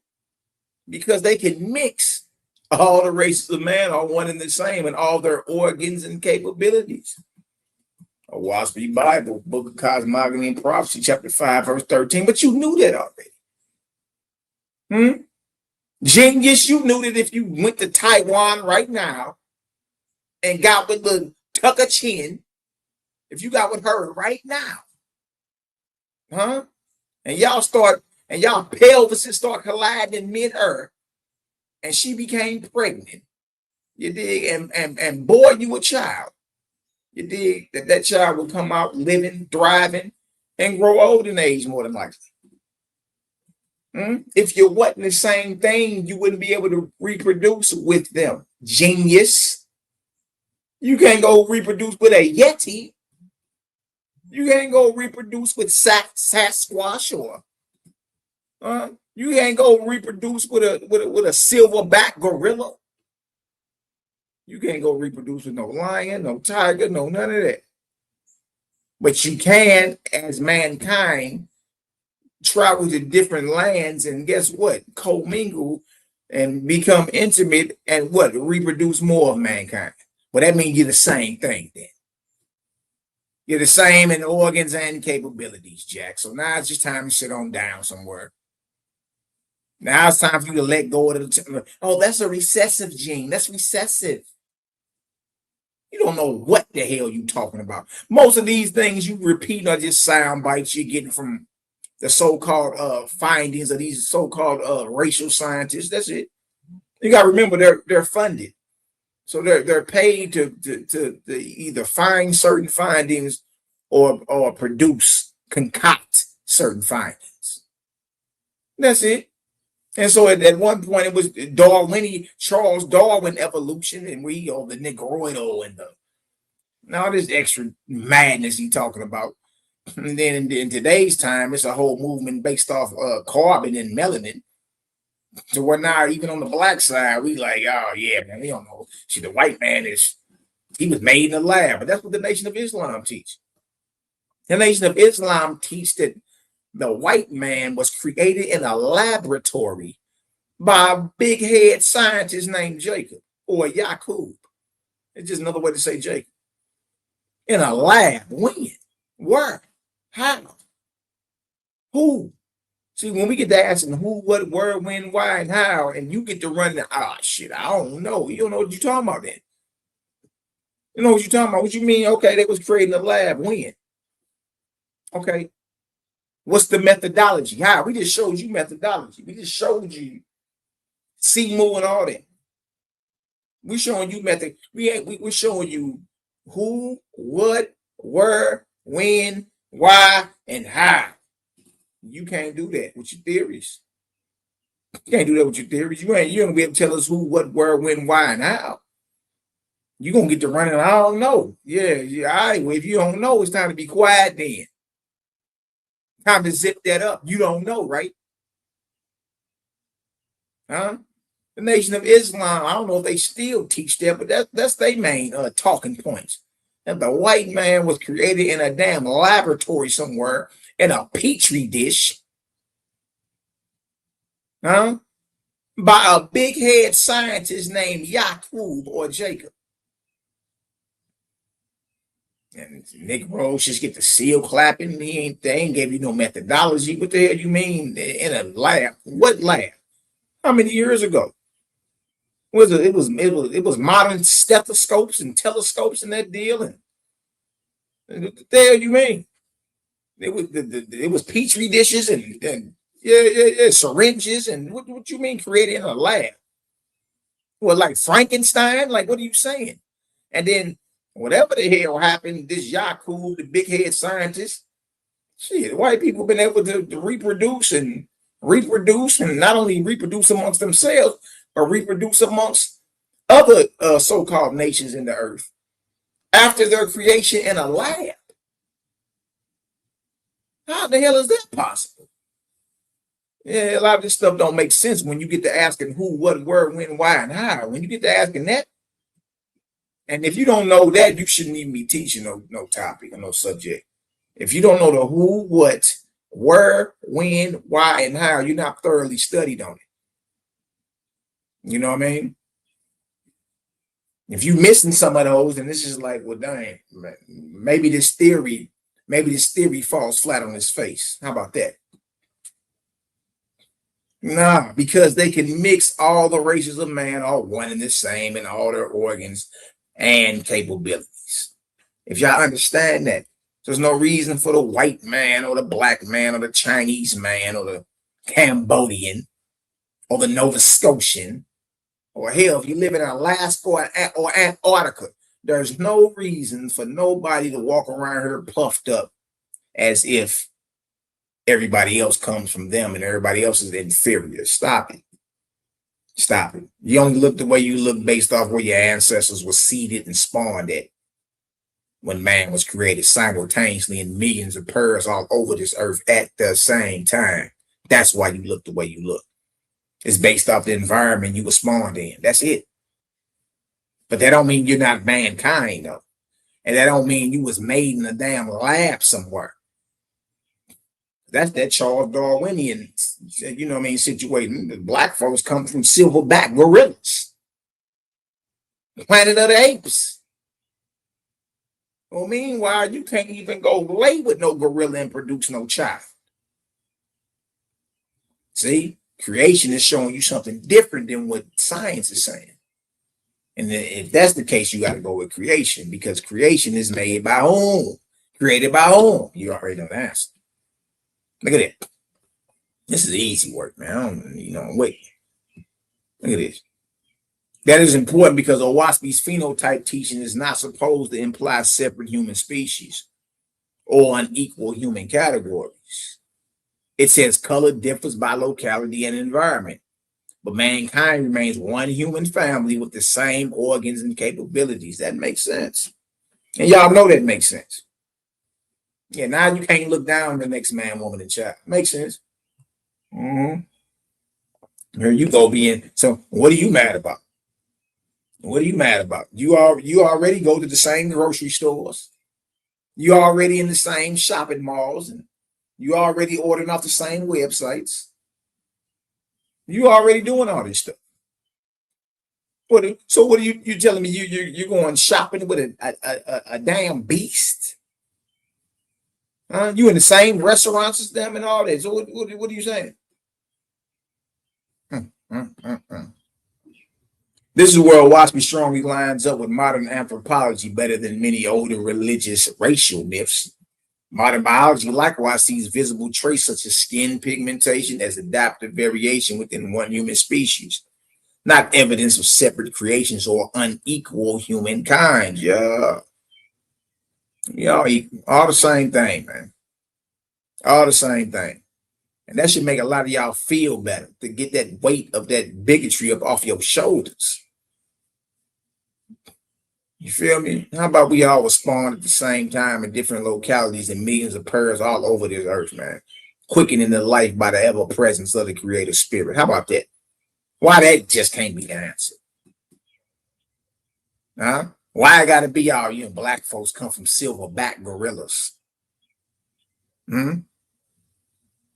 Why I gotta be all the white man was creating a laboratory 10,000 years ago by a big head scientist named Yakub. Who is he? Who is his father and mother? Where he come from? What's his lineage? You don't know. What you mean laboratory? Like a modern laboratory? Obviously not if you're talking 10,000 years ago or 6,000 years ago. What, they was using petri dishes or? Oh, brother, I don't even know. If you don't know, it's time to be quiet. They say, I don't know. Hey, man, where white folks come from? Hey, man, where black folks come from? Shit, I don't know. All right, if you don't know, you're no longer the authority on the top. It's time to be quiet. Be careful with a lot of these so-called scientific findings. There's a lot of that is there to make you feel inferior or superior. Look at this. Alignment with modern science, where Owaspy is stronger than literal Genesis. Modern science holds that Homo sapiens evolved in Africa roughly 300,000 years ago. But later migrations and population mixing. It does not support a recent origin from only one man and one woman. Population genetics also indicates that ancestral human populations were never reduced to a literal two-person bottleneck in the way a strict Adam and Eve biological reading would require. One estimate places an ancient effective ancestral population size in the tens of thousands. Good night.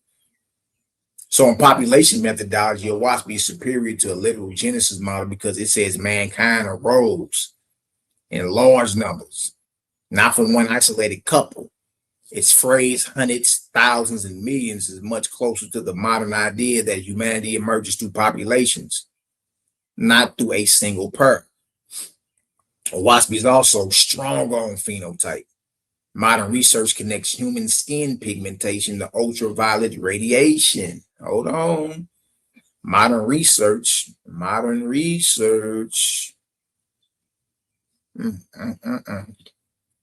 Connects human skin pigmentation to ultraviolet radiation, latitude, and environmental adaptation. High ultraviolet zones nearer the equator. High ultraviolet zones, UV rays, nearer the equator, favor darker, melanin-rich pigmentation for what? Protection. That's why you're darker.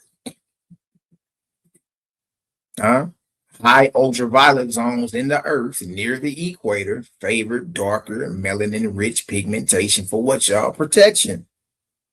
Protection. You don't brag about your melanin. It's just based off where your ancestors were spawned at, man.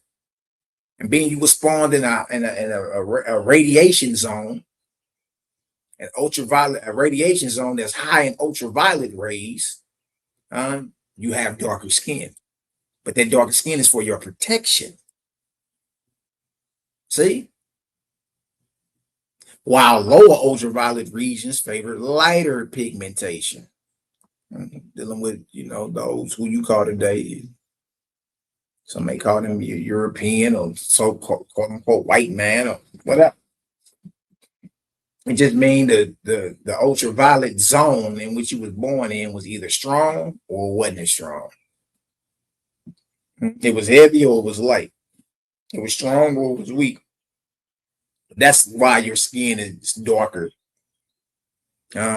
versus lighter in certain cases or certain instances. It's the same thing. So why your skin may be lighter versus, man. Then in today's time, everybody done mix together. So that's just what it is. You feel me? But I'm saying when this thing first kicked off, mankind was spawned in pairs, millions of them. And the colors of your ancestors was just based off the ultraviolet zones where they were brought forth at.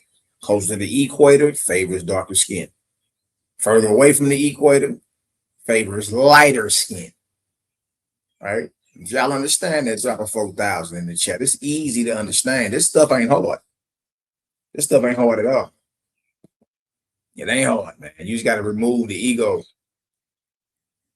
You just got to remove the ego, man.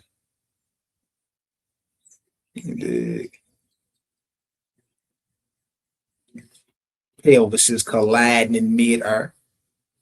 Knocking hip bones loose. Bronze, you already know about it. Yeah, you already know, brother. This stuff makes sense, man. This stuff ain't hard to understand. You just got to get out the way. That's it. You just got to get out the way. Look at this. While lower ultraviolet regions favor lighter pigmentation to help vitamin D production.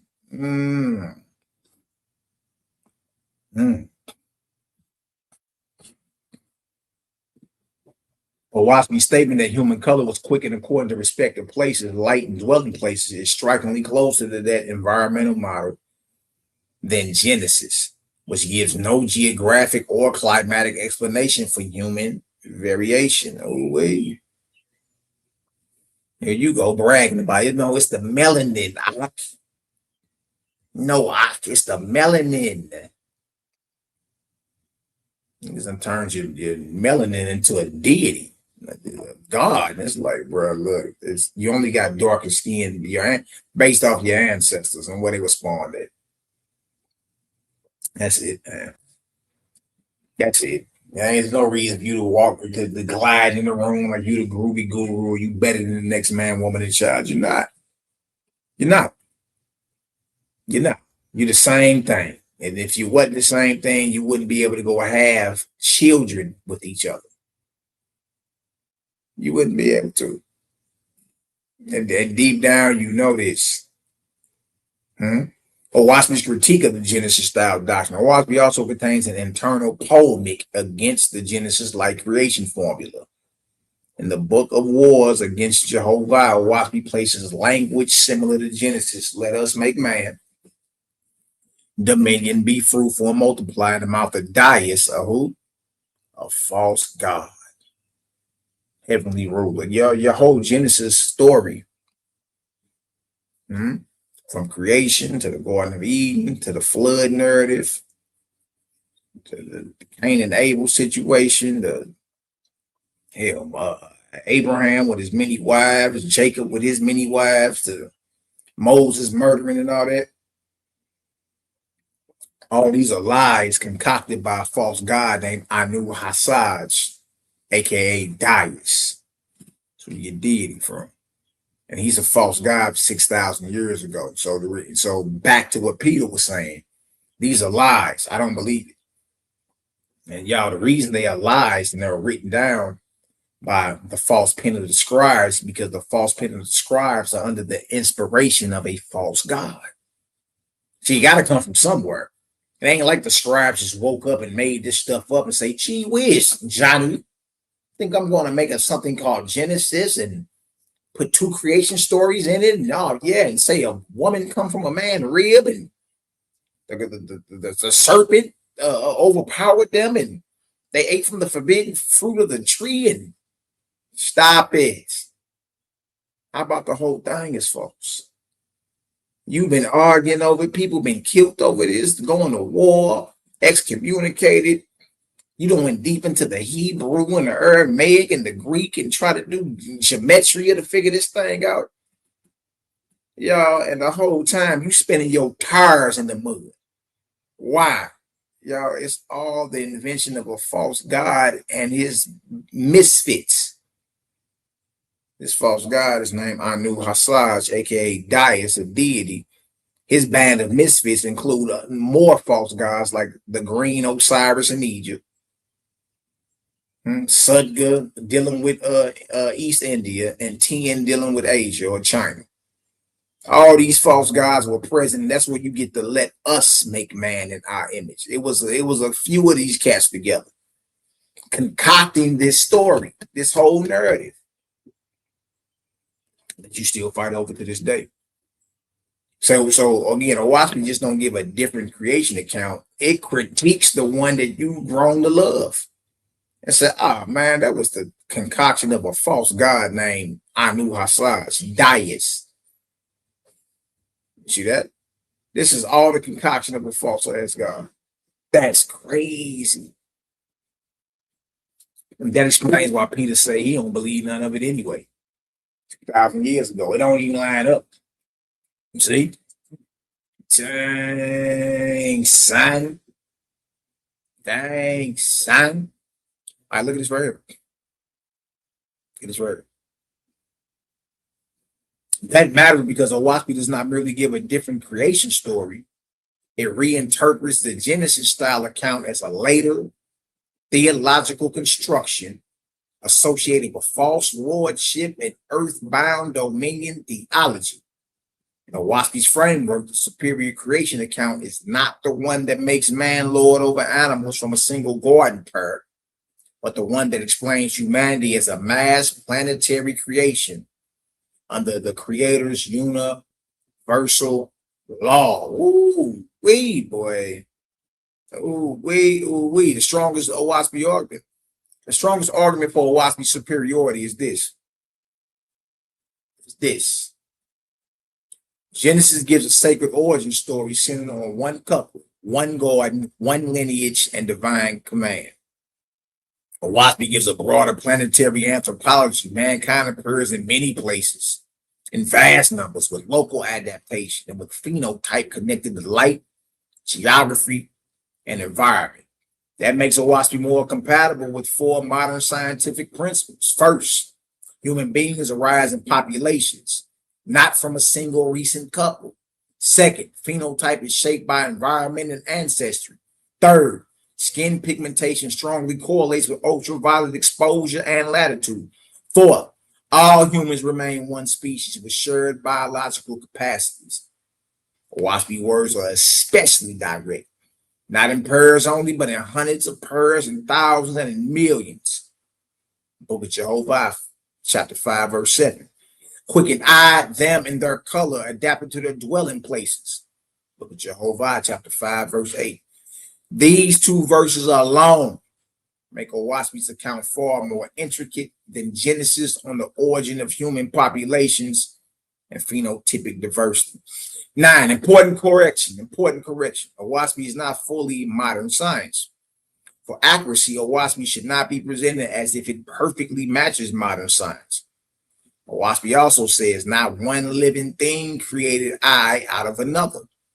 Owaspy, Book of Jehovah, chapter 5, verse 9.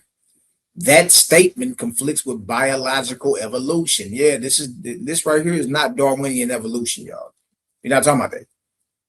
Remember, mankind progresses in stages, but not without the help of angelic brothers and sisters. You ain't just haphazardly evolving and progressing. No, you got guardians. Just like you got guardians when you first born into this world. When man was first created, according to Owaspy, he was helpless.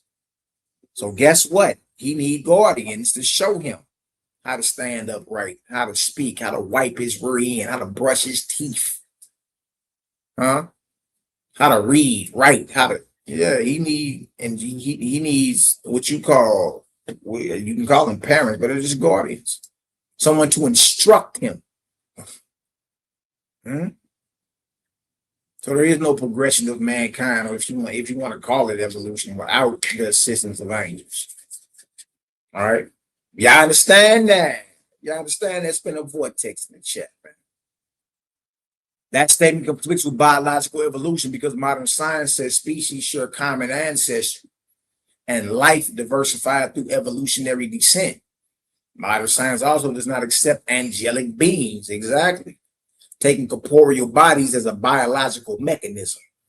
So the cleanest and strongest claim is Owaspy is not modern evolutionary science, but compared with a literal Genesis read, Owaspy is more methodologically advanced because it explains humanity through mass origins, geographic distribution, environmental adaptation, and biological unity. Final conclusion. Genesis gives mankind a theological origin. Man is made in God's image, formed from dust, animated by divine breath, and commanded to multiply. It is powerful, symbolic, and foundational, but if read literally as biology, it is limited. It gives no population science, no environmental adaptation, and no explanation of human phenotypic diversity. Owaspy gives a more detailed cosmological anthropology. It says mankind was created not from one couple, but in hundreds, thousands, and millions of pairs across different places of the earth. It says human color was determined according to place, light, and dwelling conditions, which is much closer to modern understanding of latitude, ultraviolet radiation, melanin, and adaptive pigmentation. It also affirms that all races are one human family, one and the same in all their organs and capabilities. Therefore, as a comparative creation methodology, Owaspy is superior to literal Genesis because it is broader, more population-based, more geographically aware, and more aligned with the modern scientific understanding that human diversity is environmental adaptation within one shared humanity. Let's get into it. Owaspy, let's actually read it. Book of Orinoco, or Light from Heaven. In the Owaspy, Headshot, chapter 1 and 19. Third, that the Creator has not finished his creations and retired from his works. That where you have said he tired or he rested from his works, You have let yourselves fall through errors of language into profaning or profanation of the Almighty. So you got to get that out of there too. The one what in Genesis where it say, and the Most High or and the Lord God rested from the work that he did. Well, not sleepy, like took a nap. He just stopped creating. Well, that means he ain't created it. What you mean? Huh? When has there been a time when the creator has not been created? You know what I'm saying? You don't even you just repeat stuff. Either the rest mean he stopped creating, which would eliminate him as creator, or he got sleepy and took a nap, took a Geritol nap, put his long drawers on, got long in the tooth.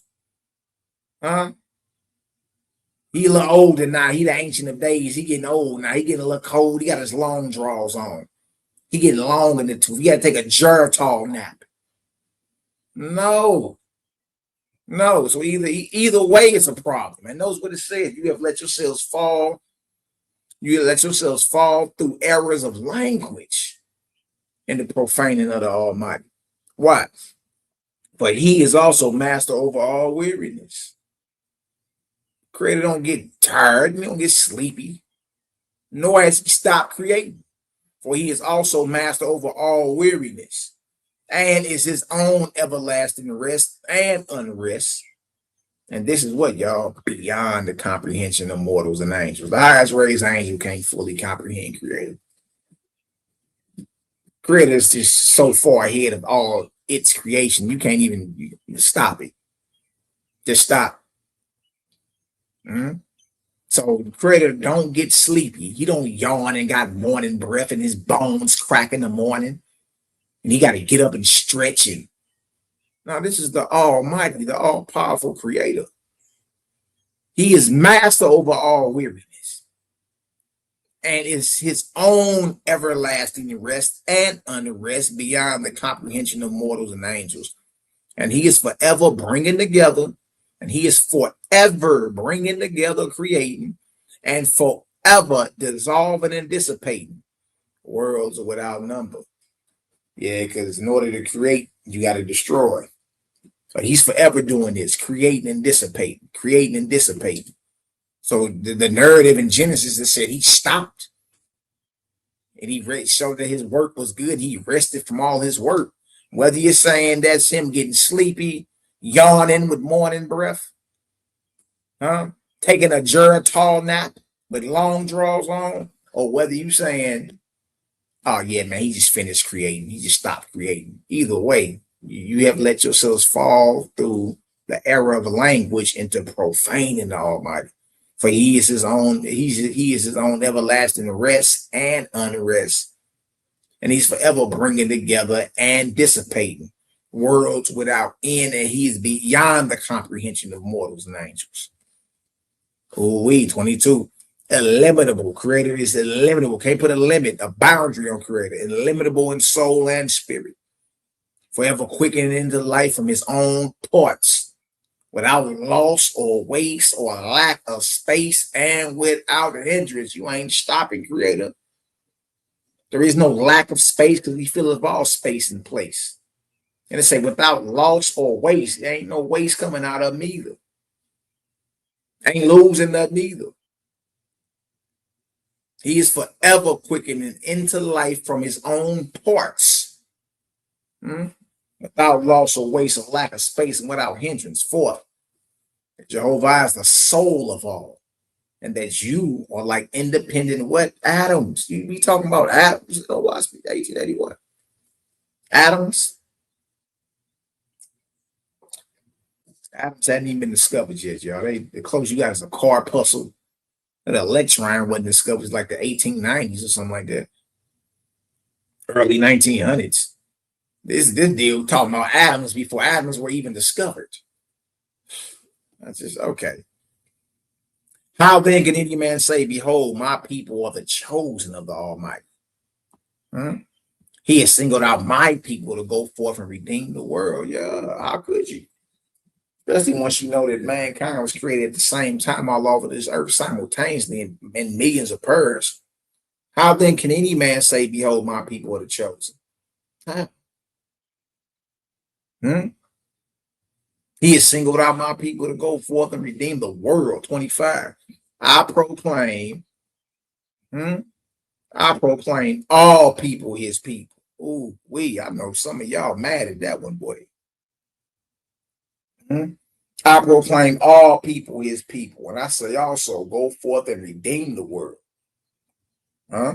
But not with words only, nor by the sword, nor by armies of destroyers, but by peace and love, and providing remedies for the poor, the afflicted, helpless, and distressed. If y'all get some understanding around this deal today, man, y'all go ahead and drop a 12,000 in the chat. CGG is in the building, man. Let's get into this book of Jehovah. We've been quoting it today. Let's get into it and see what it's talking about. All right. Let's see what's being said. What is this book of Jehovah about? What is this book of Jehovah about? In which is revealed the three great worlds or realms: corporal, atmospheria, and etheria. Corporal is your physical realm. Atmospheria is the atmosphere. And etheria are the emancipated heavens outside the earth or any physical world. Outer space, in other words. Huh? As in all other Bibles, it is revealed that this world was created. So in this Bible, or I speak, it is revealed how the Creator created. See? Methodology. As other Bibles have proclaimed heavens for the spirits of the dead, behold, this Bible reveals where these heavens are, and the manner, glory, and work that the spirits of the dead enjoy, and through which the wisdom, power, and love and glory of the Almighty is magnified for the understanding of man. Book of Jehovah 1:1. All was, all is, all ever shall be. The all spoke and motion was and is and ever shall be. And being positive was called he and him. The all motion was his speech. Woof. Woof. Woof. He said, I am, and he comprehended all things, the seen and the unseen. Nor is there anything in all the universe that is not part of him. You see? Including your so-called racial divisions and the different races of man. They say right here, nor is there anything in all the universe that is not part of him. He said, I am the soul of all, and all that is seen is part of my person and my body. Good night, boy. All that is seen is part of my person and my body. I am the soul of all.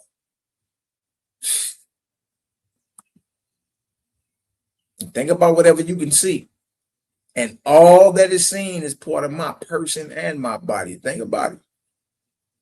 And that's not even limited to what you can see on earth. Good night, boy. It's almost like we're inside the Creator.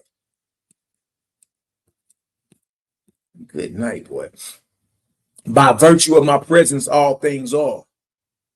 See, so in other words, creation is popping the way it is because the Creator's presence is here. Huh? Had not the Creator's presence been there, then there would be no creation. You woke up this morning stiff, stinking, and yawning because the Creator's presence woke you up. Creator's presence is everywhere. By virtue of my presence, all things are. By virtue of my presence, life is. By virtue of my presence, the living are brought forth into life. I am the quickener, the mover, the creator, the destroyer. I am first and last. You probably spilled your. What do you mean, the destroyer, Malachi? Remember what it says about the Creator in the book of light, and he is forever bringing together, creating, and forever dissolving and dissipating worlds without end. In order to build, you got to destroy. In order to build anything, especially you got your ingredients you're building things with. You understand? Just like to say you're framing a house with 2x4s. That's wood. And wood comes from what? Trees. So what are you gonna say at that finished product of that house? Oh, that's a tree. No, trees were destroyed and then used to create that house. The house is not a tree, even though the wood from the trees were used to frame the house. If that makes sense to you. You understand? Not the destroyer as if the creator is evil or on some type of sadistic demon time. No. In order for you to make anything, you got to destroy things. Huh? Like some of y'all, some of y'all know how to, bake. Like Iman and they make cakes or whatever. She got all type of ingredients she put up in there. Agave, flour, all type of things she put up in there. The final product, the cake that's coming out the oven, it's not agave.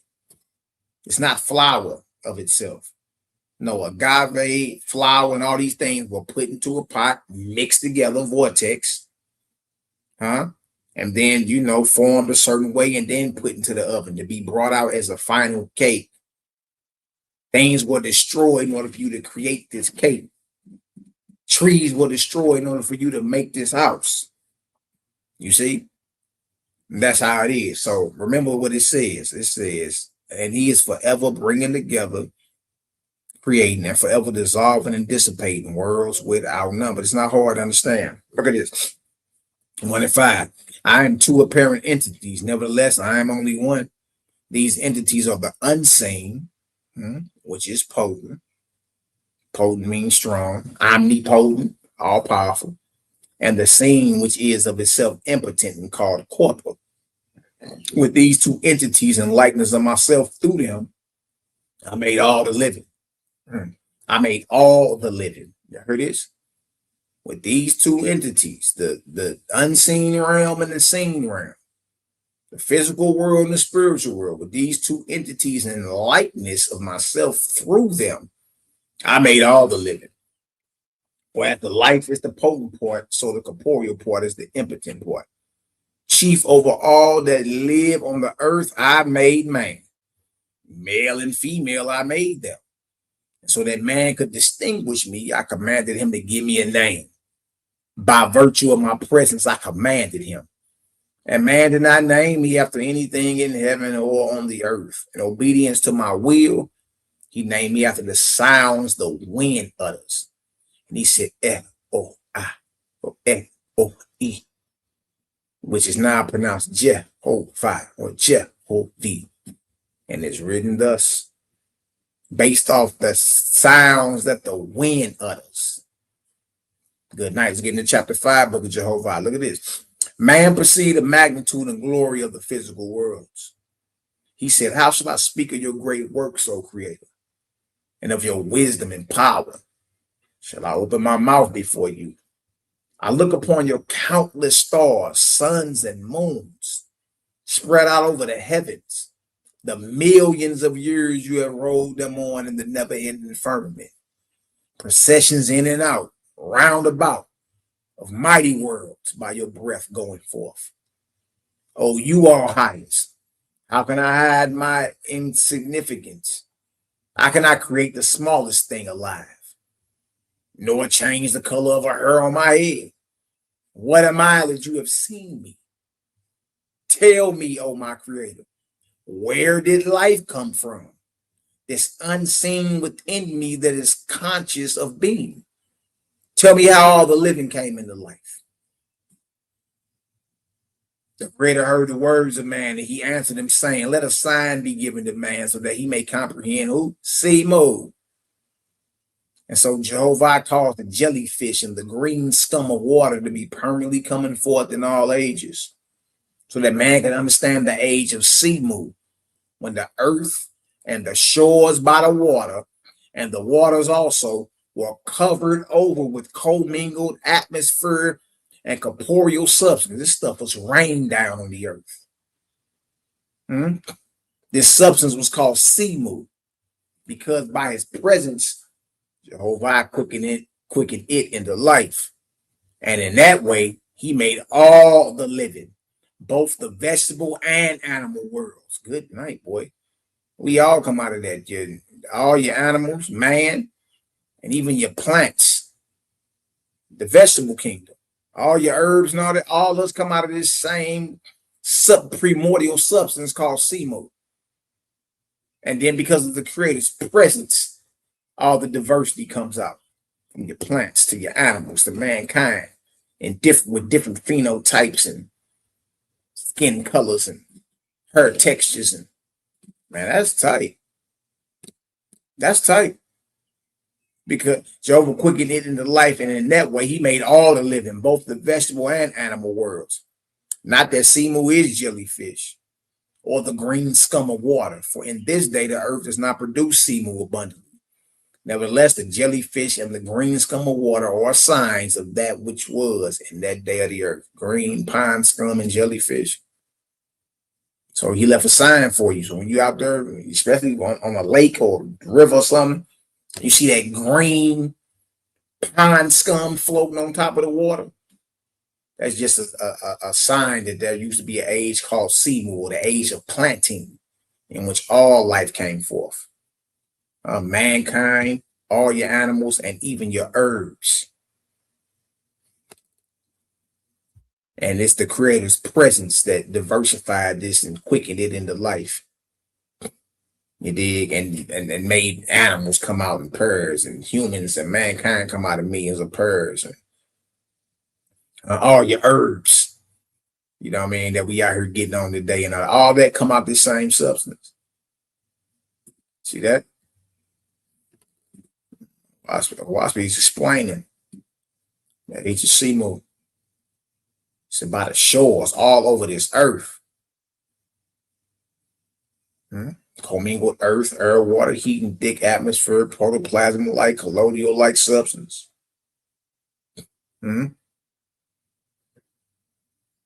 Primordial stoop. Look at that. Prebiotic gel, organic slime. Modern comparison, jellyfish and pond scum. So that you would have something to look at. Say, oh, okay. Okay, I get it now. Jehovah 5:5. The creator said, because of my presence, I quicken into life all that live or ever have lived. Because I am what? Male and female. See? The creator's male and female, not that. Don't get simple. Creator is not running around here with male organs and female organs. It's just based off energy and power, the power to give and the power to receive and bring forth. Like everything that's male and female is not a man or an animal. You got male and female pipes. You in the plumbing. Ask Dread from Cosmon. They'll tell you. You got your male pipes and your female pipes, or your male threads and your female threads. Especially if you're doing any type of contracting work, any type of plumbing, any type of carpentry, any type of electricity. You got your male parts and your female parts. And it just comes down to the parts that's able to give and the parts that's able to receive, to bring forth. Right? The creator is not a transmission. No, because the creator is not in the form and figure or image of any of its creation. Right? Because I am male and female. Even in my likeness, I made them thus. Because I am the power to quicken into life. So in likeness of me, I made them with power to bring forth. The male is the power to quicken into life. The female is the power to bring forth. See that? See that? So we're not talking about a man or a woman. But Christ letting it be known, I am male and female, based off what? The power to quicken into life. And the power to bring forth. Right? If y'all understand that, drop a 4,000 in the chat. This is easy work. Easy work. Shout out to everybody coming in the chat. Shout out to my brother C. La Shalom, my brother. Peace to the gang. Y'all make sure y'all like, subscribe, and share. Something else going on. Okay, let's fix my hand. Y'all can hear me? Okay. Okay, look at it. See, so knows what it says, right? So we understand the male and female. Hold on, y'all. Pretty sure I get this whisper color together. To make it all make sense. To make it all make sense.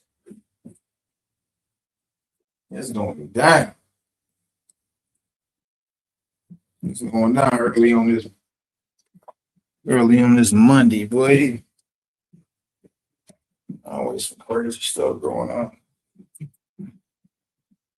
All right, now look at this. Now that we know what the male and female represent, power to quicken into life and the power to bring forth.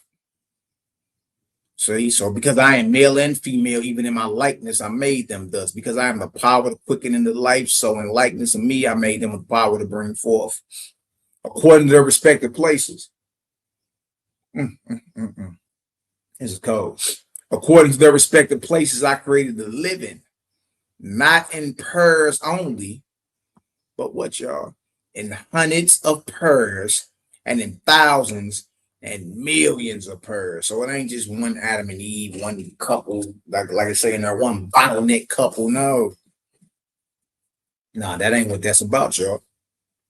See, mankind was created simultaneously or at the same time all over this world in pairs, millions of pairs.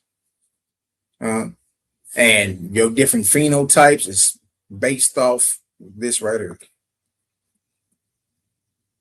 According to their respective places or their environment, and the light upon sea moves, so I quicken them in their color, adapted to their dwelling places. See, you're made at the same time all over this earth in millions of pairs, and your different phenotypes, skin colors, hair textures, eye colors is simply based off your environment or whatever environment that was where your ancestors were first spawned or seeded at. That's it. That's it. There's no need for you to brag about how dark you are or how light you are. Or if you got kinky hair, if you got wavy hair, there's no reason for you to brag at all about none of it. You're the same thing. You just were spawned in different localities and divisions within the earth. That's it. See, now you got to take all the racial bigotry, all the superiority, all the narcissism. You got to take that off the table. It's a no-fly zone over here. They don't fly no more. See? Each and every living thing I created new upon the earth, of a kind, each to itself. And not one living thing that I create out of another. Straight up. Straight up. Right here. Let a sign be upon the earth, so that man in his darkness may not believe that one animal changes and becomes another. See? That's all that Darwinian evolution. That's false too. And so Jehovah gave permission for different animals to bring forth a new living animal, which would be unlike either its mother or father. But he caused the new product to be what? Barren. Barren, right? No different than what is that they come out? The mule? What is that they come out that's barren now? I think it's the mule. Yeah, that sucker burned. He can't go forth and produce nothing. Jehovah said, and this shall be testimony before all men that I created each and all the living after their own kind only. Such is my person and my spirit, being from everlasting to everlasting. And when I bring a new world into the time of seed move or the time of planting seeds on the earth, my presence quickens the substance into life. And according to the locality, the environment, and the surroundings, I bring forth the different species, for they are flesh of my flesh and spirit of my spirit. To themselves I give themselves. Nevertheless, they are all members of my person. As a testimony to man, Behold, the earth was once a globe of liquid fire. The earth was was a one-time sun, man. Nor was there any seed on it. But in due season, I rained down. Seymour was rained down on the earth, y'all. This sucker was a globe of fire. But when it came into the season to where it was time to plant seed on the earth and bring forth the vegetable kingdom and the animal kingdom, which includes the animals and mankind. When it was time for that, the creator rained down Seymour, which sounds just like semen. It does. But rain down Seymour all over this earth in different localities. And based upon that light, upon that Seymour came out diverse animals and their kinds and diverse of mankind with different phenotypes and all that. You see? I rain down Seymour on the earth, and by virtue of my presence, I quicken into life all the living. Without seed, I create the life that is in them. Book of Cosmogony and Prophecy, I speak, chapter 5 and 11. In the first quickening of eyes, they partook of the color of the vortexian lights at that time. Okay, we're talking about your eye colors. And even so, at the same period of time, the skins of mortals were colored and according to their surroundings, some light, some dark, and some red or yellow or copper color. Look at that. Look at that right there, boy. Oh, I know somebody mad about all this type of stuff, but no. Yeah, sit down some more. In the first quickening of eyes, they partook of the color of the vortexian lights at that time. And even so, at the same period of time, when the eyes are developing their color, right? The skins of mortals. That's what it say, y'all. The skins of mortals were colored and according to their surroundings, some light, some dark, and some red or yellow or copper color. And all of them propagated after their own kind and do so to this day. And though the blacks might live for thousands of generations with themselves only, in any country in the world, they would never become whites. You see, you only become indifferent like that after the first initial planting because you traveling and mixing. So you become lighter, right? But amongst themselves, if everybody had stayed amongst themselves, that's what you would be. You wouldn't be. Then you could make the argument of being a pure blood, but not even in no essence or sense of dominating or being better than somebody. You dig? But mankind is all mixed. Everybody's mixed. Running around here with that Adolf Hitler vibration, like you all just a pure-blooded Aryan, and no, the hell you not. Sit down somewhere. Sit down somewhere. They would never become whites. And the same rule applies to whites and browns and all the races of man. But because they can mix, look at this, boy. Look at this. But because they can mix, who is the they, Malachi? The they is mankind, y'all. But because they can mix, and because that mixture can propagate, all the races of man are one and the same in all their organs and capabilities. There it is, y'all. There it is. Genesis verse Owaspy. How was mankind created? One per? Or this right here. Blow it up on the screen, boy.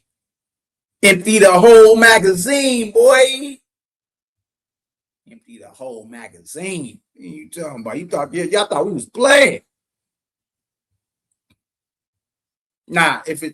Which one make most sense to y'all? Owaspi's account of creation, mankind made at the same time, simultaneously all over this earth in millions of pairs,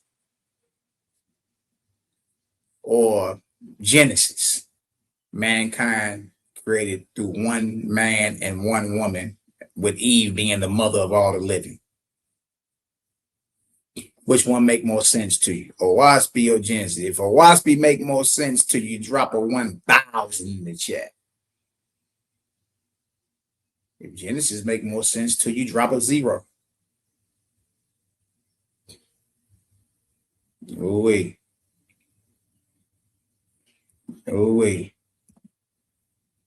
Oh wait. Oh wait. Drop a 1,000 if Owaspy makes sense, and drop a 0 if you think that the Adam and Eve story makes sense to vibe.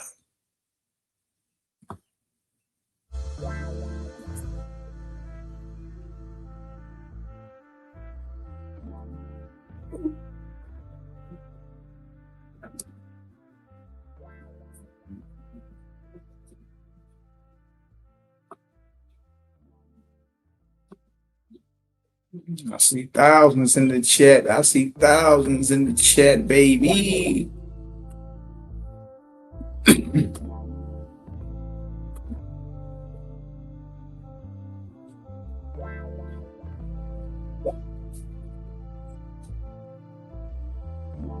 Yeah, that Owaspy ice cold, boy. It's a whole different level. Yeah. Easy money, though. Easy money. They'll break down phenotypes, skin color, hair texture. You dig? It's time to let the bigotry and the racism and the superiority go. It's blocking your spiritual rise or ascension. Here you go, thinking you better than your brother and sister, man. Just go stay somewhere. You're not. You're not. That makes no sense too. Yeah, I see all the things in the chat. That makes no sense to me. I'll stay on for a couple more minutes, you know what I mean? Other than that, you know, feet to the streets. Feet to the streets.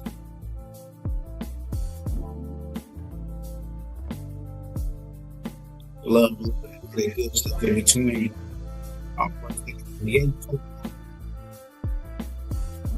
Make a song, moments and stop.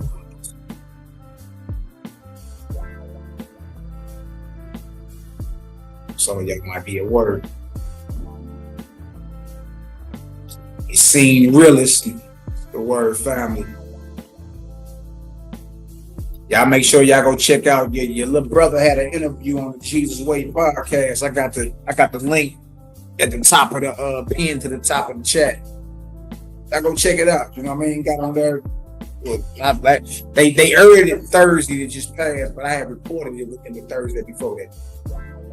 You know what I mean? Y'all know how we do. I got on there, went off the top of the dome, off the bus with it. Mm-hmm. Empty the whole magazine, boy. Empty the whole magazine, boy. Yeah. Yeah. All praise. Shout out to It Seemed Realist. Shout out to my aunt. Fake this man, Yahoo Savage in the building. What's the word, huh?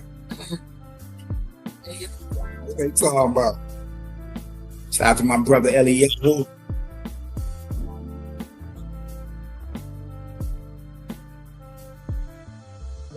My brother Jabril. King G, the boxologist. Hey man, you look like your boy Tank finna fight little kid Austin, boy. Ooh, wait, that's gonna be a good one there. It look like your boy Tank about to fight kid Austin, boy. Big shout out to my brother Maya. Yeah, so we ain't gotta be, you know, hey man, you know, my great-great-grandfather was, you know, he was East Indian. Oh, none of that shit matter. How about that? You ain't had no choice in who your ancestors are. Hey, man, look, stop. Fred ain't even with all that. All you were his sons and daughters. So let it go, man. Look, it'll be a huge weight lifted off your shoulder. Running around here acting like we'll drop out your rear end until the commode don't stink. It don't stink in the morning.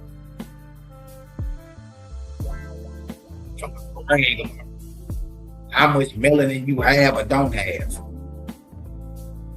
You know what I mean? You gotta let that go, man. Like Kirk will these scientific findings. A lot of these people, a lot of these cats are financed and paid by racist regimes to put certain things up. But no, you're the same thing. You're the same thing. And had you not been the same thing, you wouldn't have been able to reproduce with somebody of a different nation. Hell, you can't go reproduce with no Yeti. You can't go reproduce with no lamb or no silverback gorilla. But you can go reproduce with a woman or a man of a different nation, can't you? Yeah, you can. Yeah, you can. That means you're the same thing then. Same thing. You're only diverse phenotypically because of where your ancestors were first created and spawned. Feel me? And ever since then, it's been an amalgamation of races and all that, and even more on this day. Like, ain't none of y'all pure-blooded nothing. Nothing. I mean, you be good and do good. Today is a great day to get outside and do something great and marvelous for the next man, woman, and child. Easy money. My brother. So, yeah, so my brother, yeah, so, yeah, that's the word, King. Love, light, and all that good stuff in between, fam. Shout out to Sister Rain in the building. 24 Derain was the word, sis. That's love.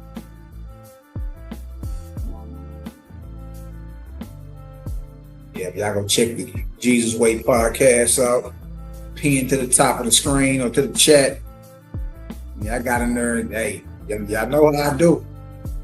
I ain't holding no punches. Empty the whole magazine. Empty the whole magazine. What you talking about? You know what I mean? Shout out to Brother Ern, Ab, Key, and James Benefico. And shout out to the Minister of Wellness for the alley-oop, man. You know what I mean? Shout out to the Minister of Wellness for that alley-oop, real spill. You know what I mean? You know what I mean? People get in position and have a resource in their pocket and will not let that deal out and letting, you know what I mean? And say, hey, bro, hey, look, right here. So, man, I salute the Minister of Wellness on that because he ain't have to do that. You know what I mean? People be scared to let your bro Macabee in, boy. You scared to let me in, boy, because I'm a bomb. That's just me. I don't know. Maybe he may take away from whatever you got going on. But a real brother, my brother, the Minister of Wellness, was like, hey, he straight through the alley-oop, too. Like, hey, you know, Captain to be. Hey, you ever heard it? I'm like, yeah, I heard it before. You like, hey, look. You know what I mean? So-and-so want to reach out to you. So I can get my number. Man, they reach right out. Hey, you want to do a podcast? That's right. What you mean? You listen to it. So shout out to my brother Nathan Jordan, the Minister of Wellness. He didn't sit on that resource like, you know, something scary folk would. And be something about me. They don't be want to let me go. And all I'll be saying is just point the door out to me. I'll kick it down. You did? But just be real with this. You know what I mean? I always pass resources. Look, if it's benefiting me and it can benefit you, just give it up. I don't never be trying to roll and free. You did? So this, what I'm saying is my brother Minister Wellness was like, you know, Malaki Macabee, brother, I got you. What's up? And some people just be scared. Don't be one to let it go in. You did? Because I ain't gonna hold no punches. I ain't gonna play with nobody about nothing. That's good. In fact, let's pull this up to where the brother is. Pull this up real quick. So we got brother, everybody support that. And what he's doing a great work, man, taking care of over 200 orphans. You know what I mean? Brother Nathaniel Jordan is taking care of over 200 orphans, man. And that ain't cheese it. So I want to share the information on what he was helping brother right here.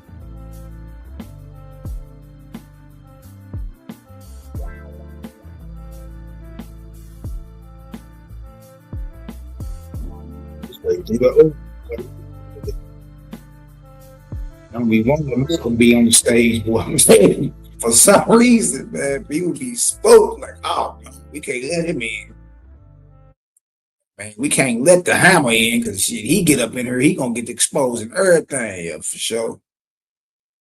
You know what I mean? I ain't finna play with you. I ain't finna play with you a little bit. Shout out to my brother Nathaniel Jordan, the minister of wellness. He a homeboy.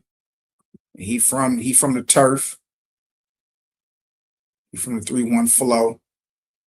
Sure y'all support this brother, man. His missionary initiatives are very, very powerful. He a full-time missionary.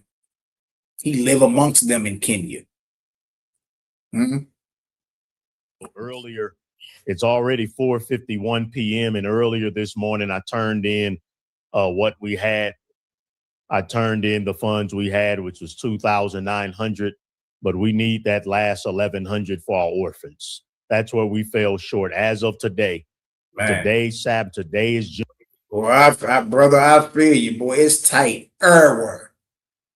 It's tight everywhere, boy. It's like, I don't think it's the same amount of money in circulation as it used to be 10 years ago. It's all tight. Like it ain't no bread nowhere for the most part.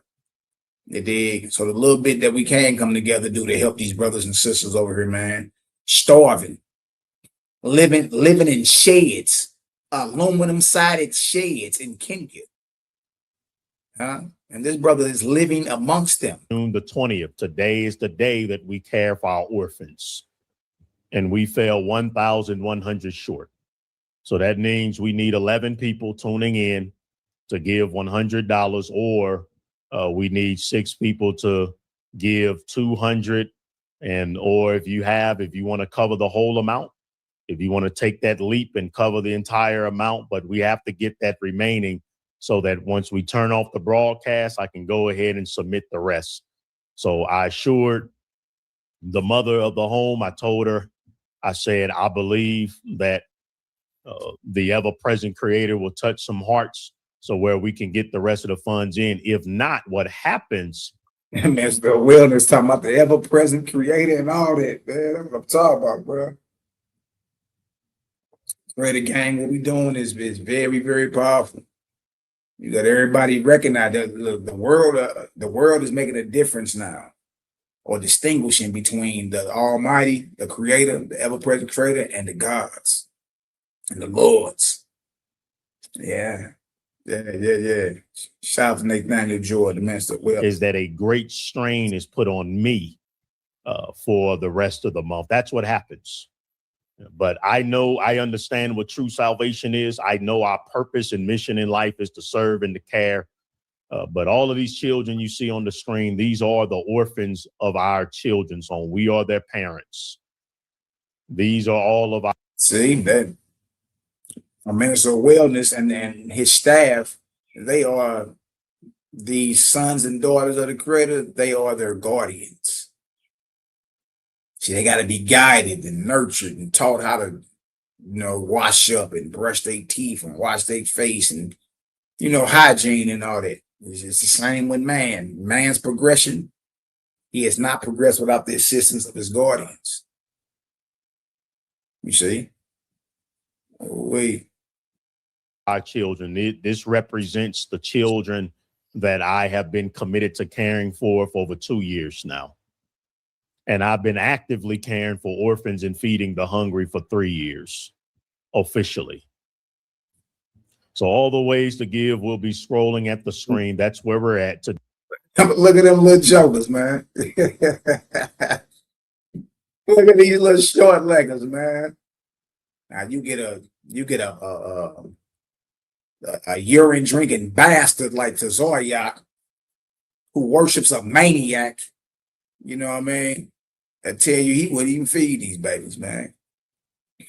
I told y'all that man is not the sharpest knife in the drawer at all. He's not. He's not. There's no way, shape, form, or fashion you can look at any of these short leggers. No matter it. Look, it don't matter if Nathaniel Jordan was in Russia some damn where, huh? And these short leggers didn't have it as much concentrated forms of melanin in their skin. Anytime you can look at some children or anybody that's down bad like that, but let alone the babies, the short leggers, and say, I wouldn't feed not one of these waterhead babies. Bruh, look, listen to me. You not the sharpest knife in the drawer. Huh? Your elevator don't go all the way to the top floor, Jack. I'm just stating the obvious. Because how can you look at short leggers, children, and not have no compassion, man? None whatsoever. You see, look at all these little short leggers, man. Dang, that's wild. So especially in Kenya, y'all, you know what I mean? And these third world countries, a dollar go a long way. Dollar go a long way, man. And we blow more of that on our. Oh, thank God it's Friday. Time to unwind. You go get you a little bottle of some Don Julio, some wine or something. Go get with your boo-boo. Have you some loin warfare for the rest of the weekend, and man, come on. It's a lot of things that we could sacrifice and lay off of, you know what I mean, to make sure these short leggers is fed, man, and looked after. That's nothing to sneeze at. Like you taking care of 200 orphans. That's like having 200 children, y'all. All different personalities, all different ages. Man, that's nothing to sneeze at. That's nothing to sweep up under the rug. That's major work right there. And so what he does a food drive, a plant-based vegan food drive. And he feeds 10,000 children a month. He also does an organic sanitary pad drive for the young sisters who have caught their flowers or coming into their womanhood, so they don't have to prostitute their bodies. He gives away sanitary organic pads to them. Building children homes and all that. And I mean, the brother could use our support. That's what I'm saying. And he dropped everything he was doing to start what? Feeding the poor, feeding the homeless, looking out for children, the orphans and all that. Right? So I salute this brother, because this is not nothing you sneeze at. And if anybody talking crazy or tightening their lips like they don't agree, you ain't feeding yourself. You ain't feeding nobody. Huh? You don't know what it feels like for your stomach to be touching your back, boy. You don't even know. Hell, most of us on food stamps. Huh? Most of us on food stamps. Stop playing. That's all I'm saying. Stop playing. You don't sneeze at nothing like this and sweep it under the rug. Salute this brother. You understand? For having the spiritual fortitude to say, look, I'm gonna drop everything I'm doing. You know what I mean? I'm gonna go ahead and live to my highest light and get to doing what I was put on this earth to do. And I feel that. Because you know how much sacrifice it takes to do that? You know how many naysayers you got to block out your mind to do that? Day is the 20th. If you have not sponsored an orphan, that's a way right there where you can, donate to the cause, man. Donate to the cause right there. Cash App, Zelle, PayPal, credit card. True salvation is earned through giving and serving the poor, not by the shedding of blood. See, I tap in with our brother, the minister of wellness, man. Much love to Nathaniel Jordan. You feel me? Of course, we're wrapping the back chats and all that. I don't see nobody. I put the link in. Ain't nobody pop in. All right, well, that's what's up, family. I'm about to get on up out of here, man. And finish off my day. I got short leggers to take care of too, to feed and cultivate minds and run around and And we go to the park, and it's all type of stuff, man. You dealing with little people who gonna be grown one day. And they got all type of needs and requests, and so look, I got 5 of them, let alone 200. Yeah, the brother needs our support, man. So much love. Shout out to the Minister of Wellness. If y'all got some understanding today, y'all drop a CGG in the chat, create a gang. I'm gonna let this ride on out, y'all. Peace, love, light, and all that good stuff in between. It's your little brother, Malaki Megaton Light Bomb Macabee. And we'll be right back in the next couple days bombing. I know how we do. CGG.